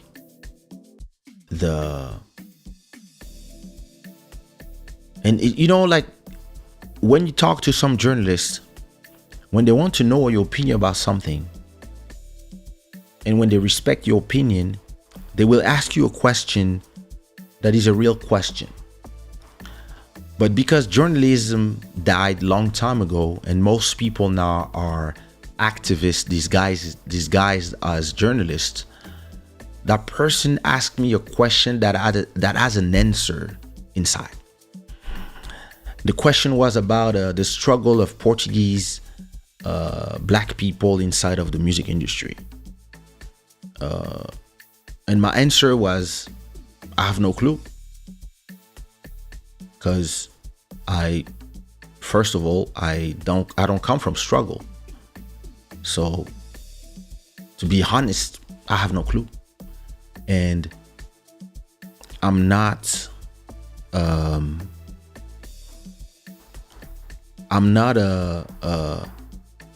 come here and pretend that I struggled in this country when I arrived in this country 10 years ago, rich already. From everything I did, I was already making 4 times what a normal Portuguese artist makes just sleeping, because of all the work I did before. But I could not even take the struggle of minorities in France, where I grew up, because I arrived in France. My father was an ambassador for my country.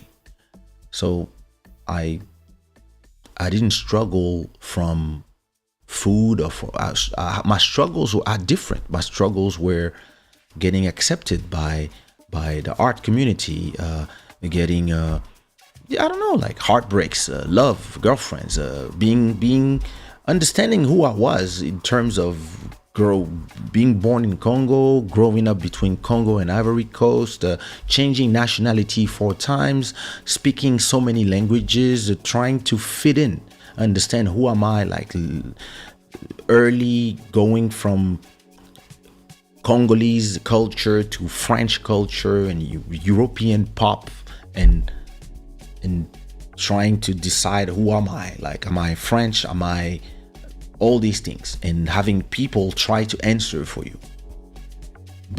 A lot of black people believe that because you are from Congo, you're Congolese and you have to represent in everything you do, and you have to sing in a certain way, and why are you singing zouk? Like, there was questions people were asking me, and they didn't understand where the question were coming from back in the days.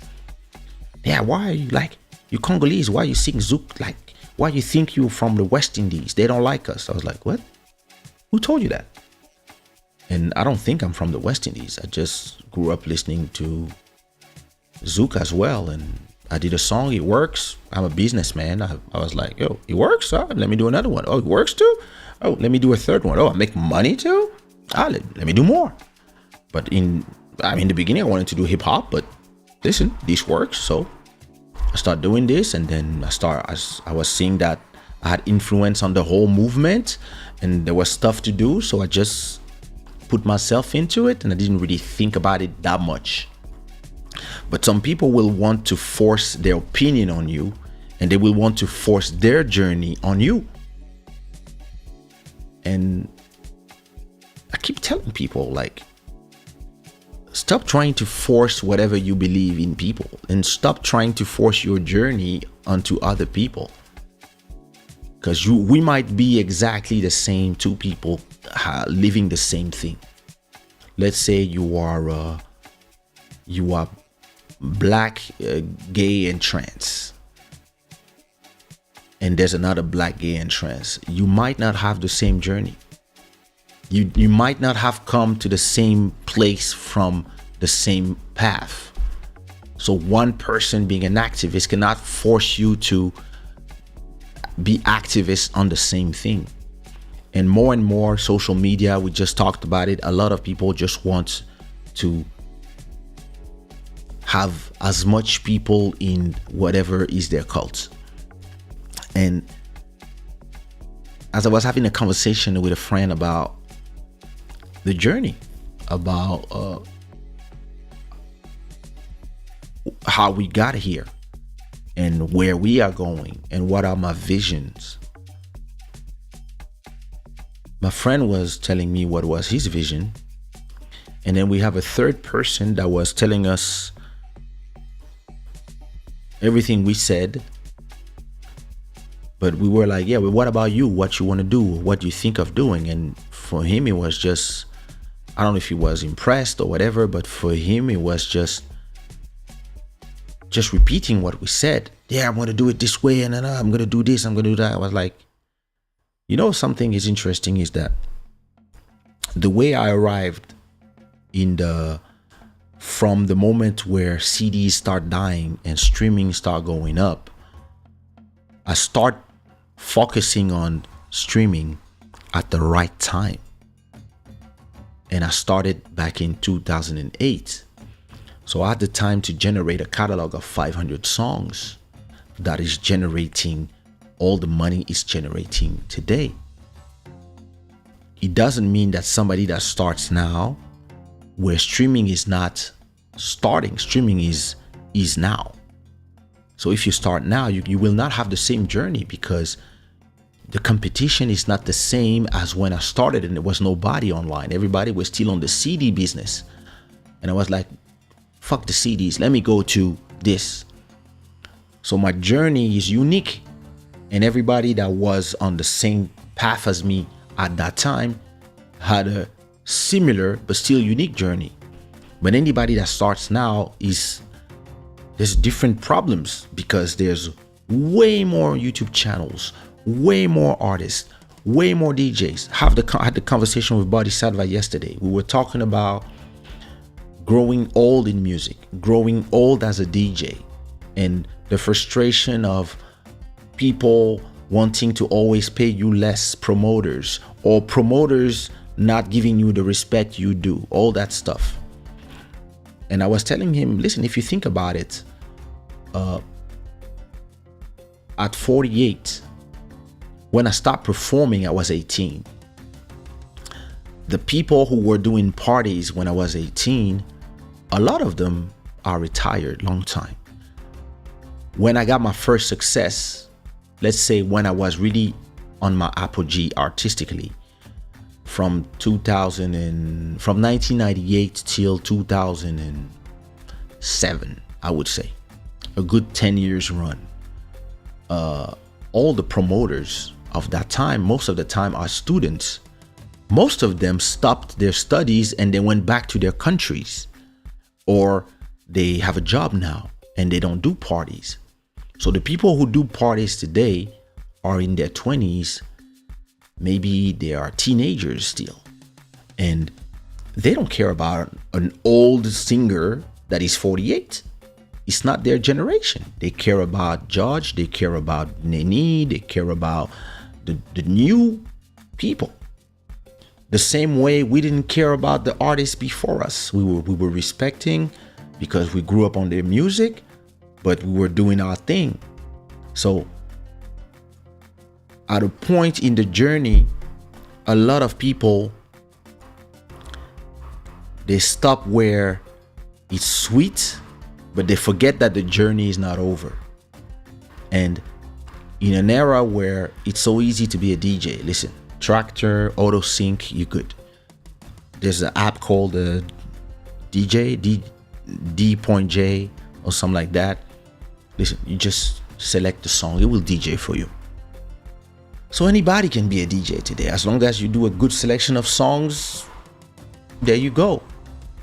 And because it's so easy because of technology to be a DJ, to be a podcaster, to be a YouTuber, to be whoever, a singer as well. Listen, you don't need to know how to sing. Auto-tune will sing, but doesn't sing for you. It doesn't find melodies for you, but it will help you fix your songs. You can melodyne. Like, there's a lot of ways. If you're not a horrible singer, you still will find a way to sing. So it means that it's more easy to have 1,000 competitors, when back in the days it cost so much money to make music that it was only 10 people. So the journey was different. Today it's harder as a DJ. We were talking about this with Buddy again. It's harder as a DJ to face the competition of 100 competitors who accept to work for free or for nothing.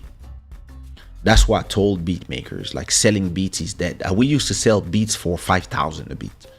Today, people, listen, you can get a beat for free for $50. You can get beats for free in great quality because it's so simple to have quality samples and quality instrument. Costs you nothing to have Fruity Loops and start making beats. So the fact that the market is changing and is ever changing makes the journey ever changing as well. So my advice for people who are looking up to whoever you're looking up to, for whatever is your area of interest, or wherever you want to change the world, or you want to change something. I'm fortunate to say that it's not change. I'm part of the change of, and I influenced 3 of the biggest musical genres in Africa. So in a way, my influence in African music is felt. From Kizomba to Zouk to Coupé Décalé, the songs I did in between 98 and 2010 influenced the people that everybody is listening today, because they were kids when I was active.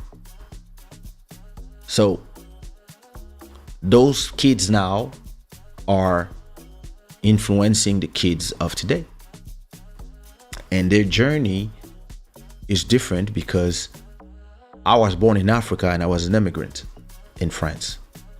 But a lot of them now, they either born in France and they lived in France all their life, or they're in Africa and they didn't leave. And from Africa, with technology, they can explode and become huge without leaving the continent now. And look, all the Amapiano stars, they're in South Africa. They stay there. They don't, you see what I mean? Or you have DJs right now. My wife just went to see TXC performing in Lisbon. Why? Because these people are Instagram as even if we can criticize some stuff, it it it made a DJ that was dancing become so popular that now they are touring all around the world. This is amazing when you know how to use those tools. They are amazing tools. So the journey is different from the DJ with the crates and the vinyls to now a DJ with a pen drive. We are in a different era, and what I take from inspiration from when I read stories or when I watch documentaries about creators, business people who invested in Bitcoins 10 years ago, activists, etc.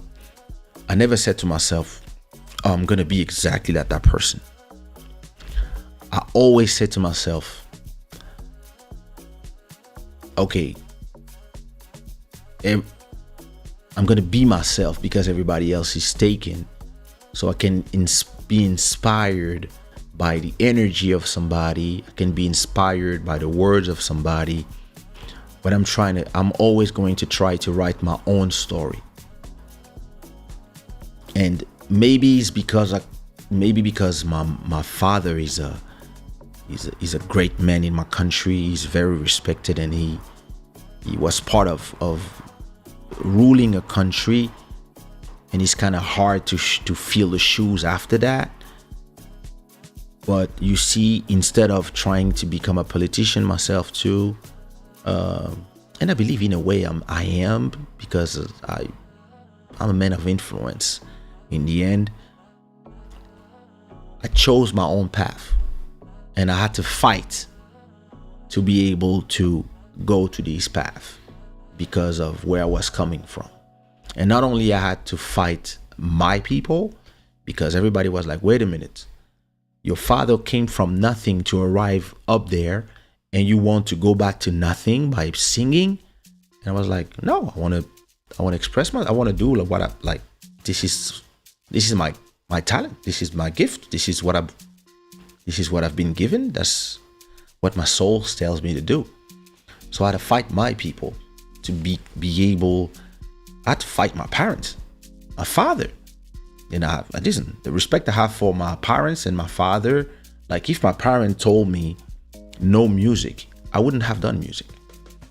So I had to, and listen, rest in peace, Mama Ikila, and all the people that convinced my father to at least let me try, because I wouldn't be here. And now my father is my father calls me Kaysha. I'm laughing all the time. Like, yo, he calls me Kaysha. Like, he calls me because he met a fan. Or my father, whenever he meets a head of a state, he gives my CDs. Like, it's crazy. And that's my pride. That's my pride here. For me, that's when I was like, okay, I made it. Because my dad is proud of me. I made it. You like my music? You don't like my music? I don't give a fuck. My dad loves it, so I made it. And he pays my rent. So that's my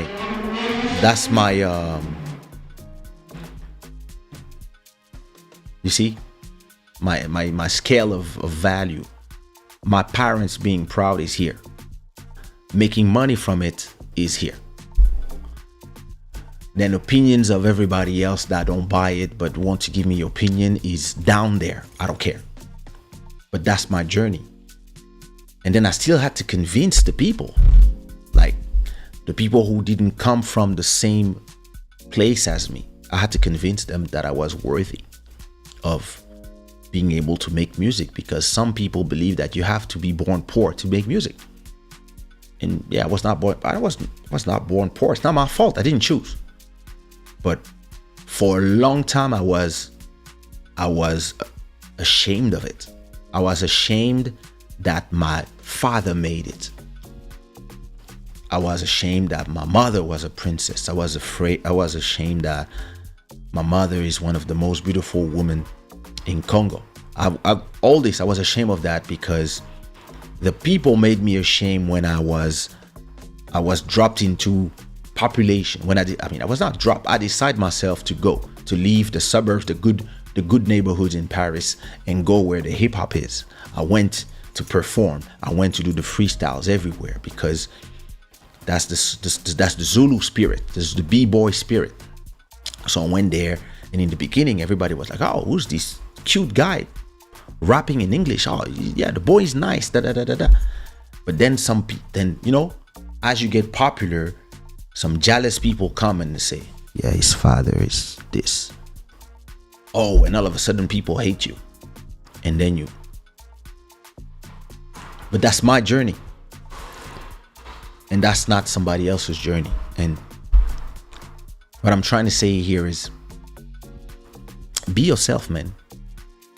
Be yourself, lady. Like, don't look at what other people did and try to mimic it, because it might not be compatible from your own Lego.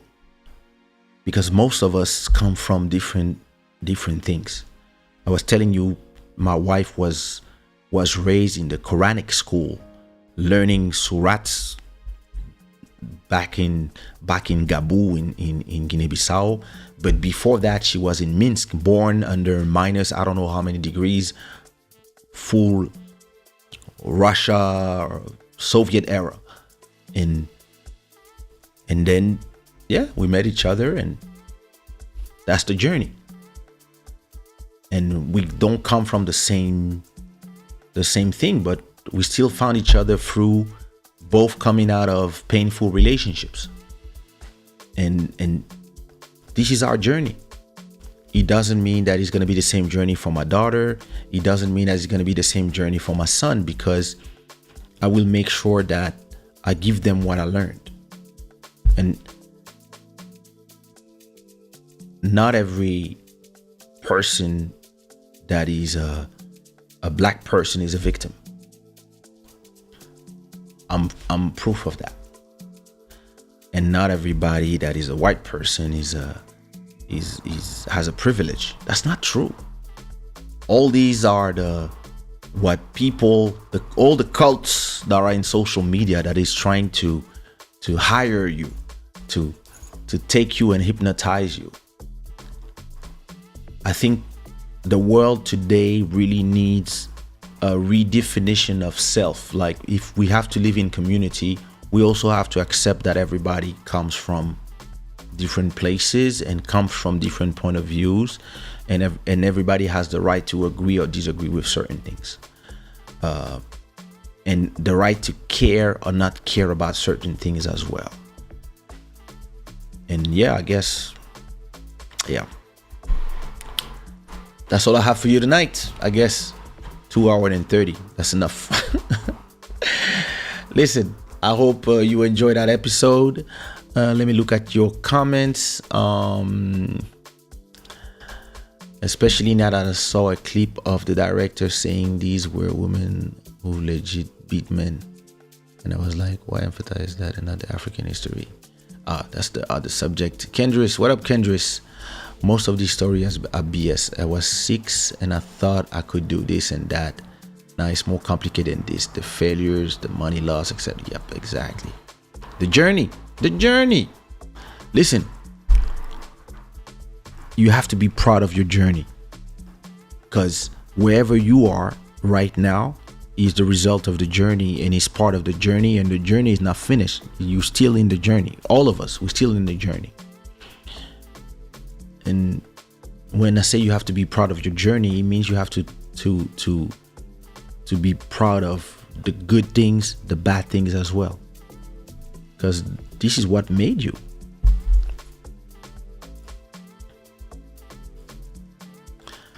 I consider Kanye a great artist, producer, entrepreneur. I don't know why he keeps diminishing himself. I don't even know if he is diminishing himself. From his point of view, he's amazing. And listen, people,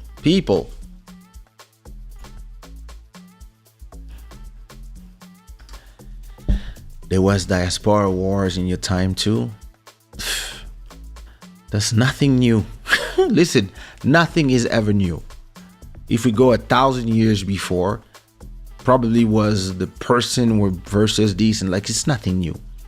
Humans tend to stick with who they look like and do groups and be against other people. There's nothing new. And it's just the nature. Yes, different approaches for the same problem. Exactly. Your dad is your number one promoter. That's beautiful. You and Olash have a very interesting story. Indeed. And you know probably only 5% of it. Listen, this show is brought to you by... Oh, I forgot that this moves when I call it. Oh, nice. Look at this. Bam. This show is brought to you by Shada, Gods of Good Fortune. And listen, it's 3 a.m. now in Lisbon, Portugal. So I'm gonna go watch some YouTube videos and finish the installation of the things I have to take from this computer, and then get some sleep, because tomorrow I'm going back to the gym. Listen, I hope you enjoyed that show. If you did enjoy that show, give me some unicorns or some fire or some flowers in the chat, and I'm gonna leave you with a track called what can I play you to finish this show? Let me find some old... Do I have an old zouk? Let me find some old... I'm going to play you something because listen, happy birthday to Sumia. It was her birthday yesterday. Was it yesterday? Actually, today is AC Jordan's birthday, if I remember well. Yeah, today is AC Jordan. But Saturday was Sumia. So yesterday was Sumia, and Monday is AC Jordan. Let me send my happy birthday message as I'm talking about it, to not forget. Happy birthday at AC Jordan. Boom.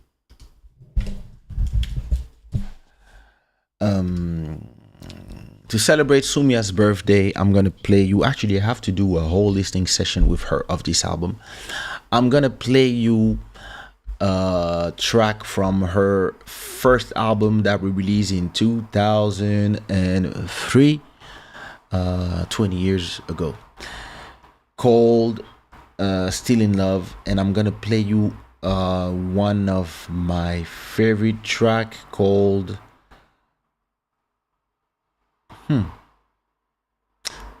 I'm hesitating between Paradis and Music, but you know what, I'm gonna play you Paradis because I love the beat. Paradis is a track produced by me, composed by me, and written by Sumia. And we wrote this, I think it was a few days or in the moment where I discovered that I was about to be a father. I was in the studio with her when I learned, and I was also in the studio with her when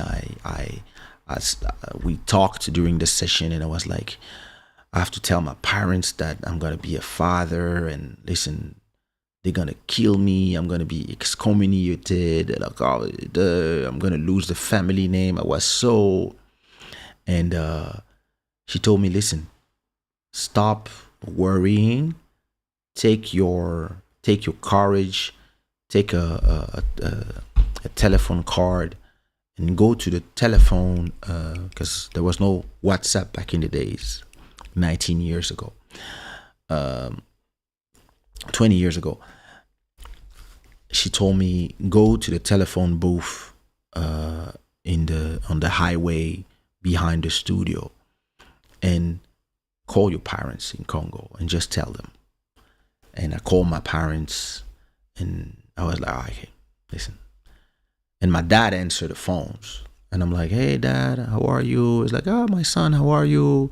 I said, listen, I have a big news. And he's like, yeah. And I was like, yeah, Vanya is pregnant and I'm gonna be a father. And my dad said, "Oh, this is great news. Wow, did you tell your mom? Let me give you your mom."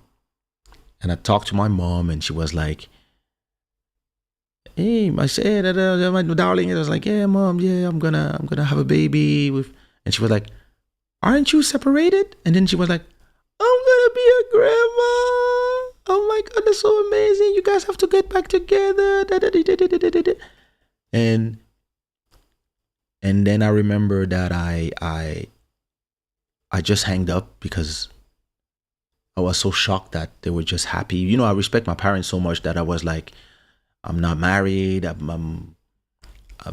that time, we were not together anymore. We got back together because we had a baby together. And I was shocked that they didn't yell. They were not angry. They were actually happy for me and to be grandparents for the first time. And I go back to the studio, and I remember when I saw Sumi, I start crying, and she was like, "What happened?" I was like, they were happy for me. And it was the best moment, one of the best moments that I lived recording this album. Meu amor, então não estás a dormir? Amanhã tem escola. Vem no colo, papi. And we record one of these songs, so I'm gonna play it for you. Bless Shada Gang.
C'est peut-être ici ou ailleurs.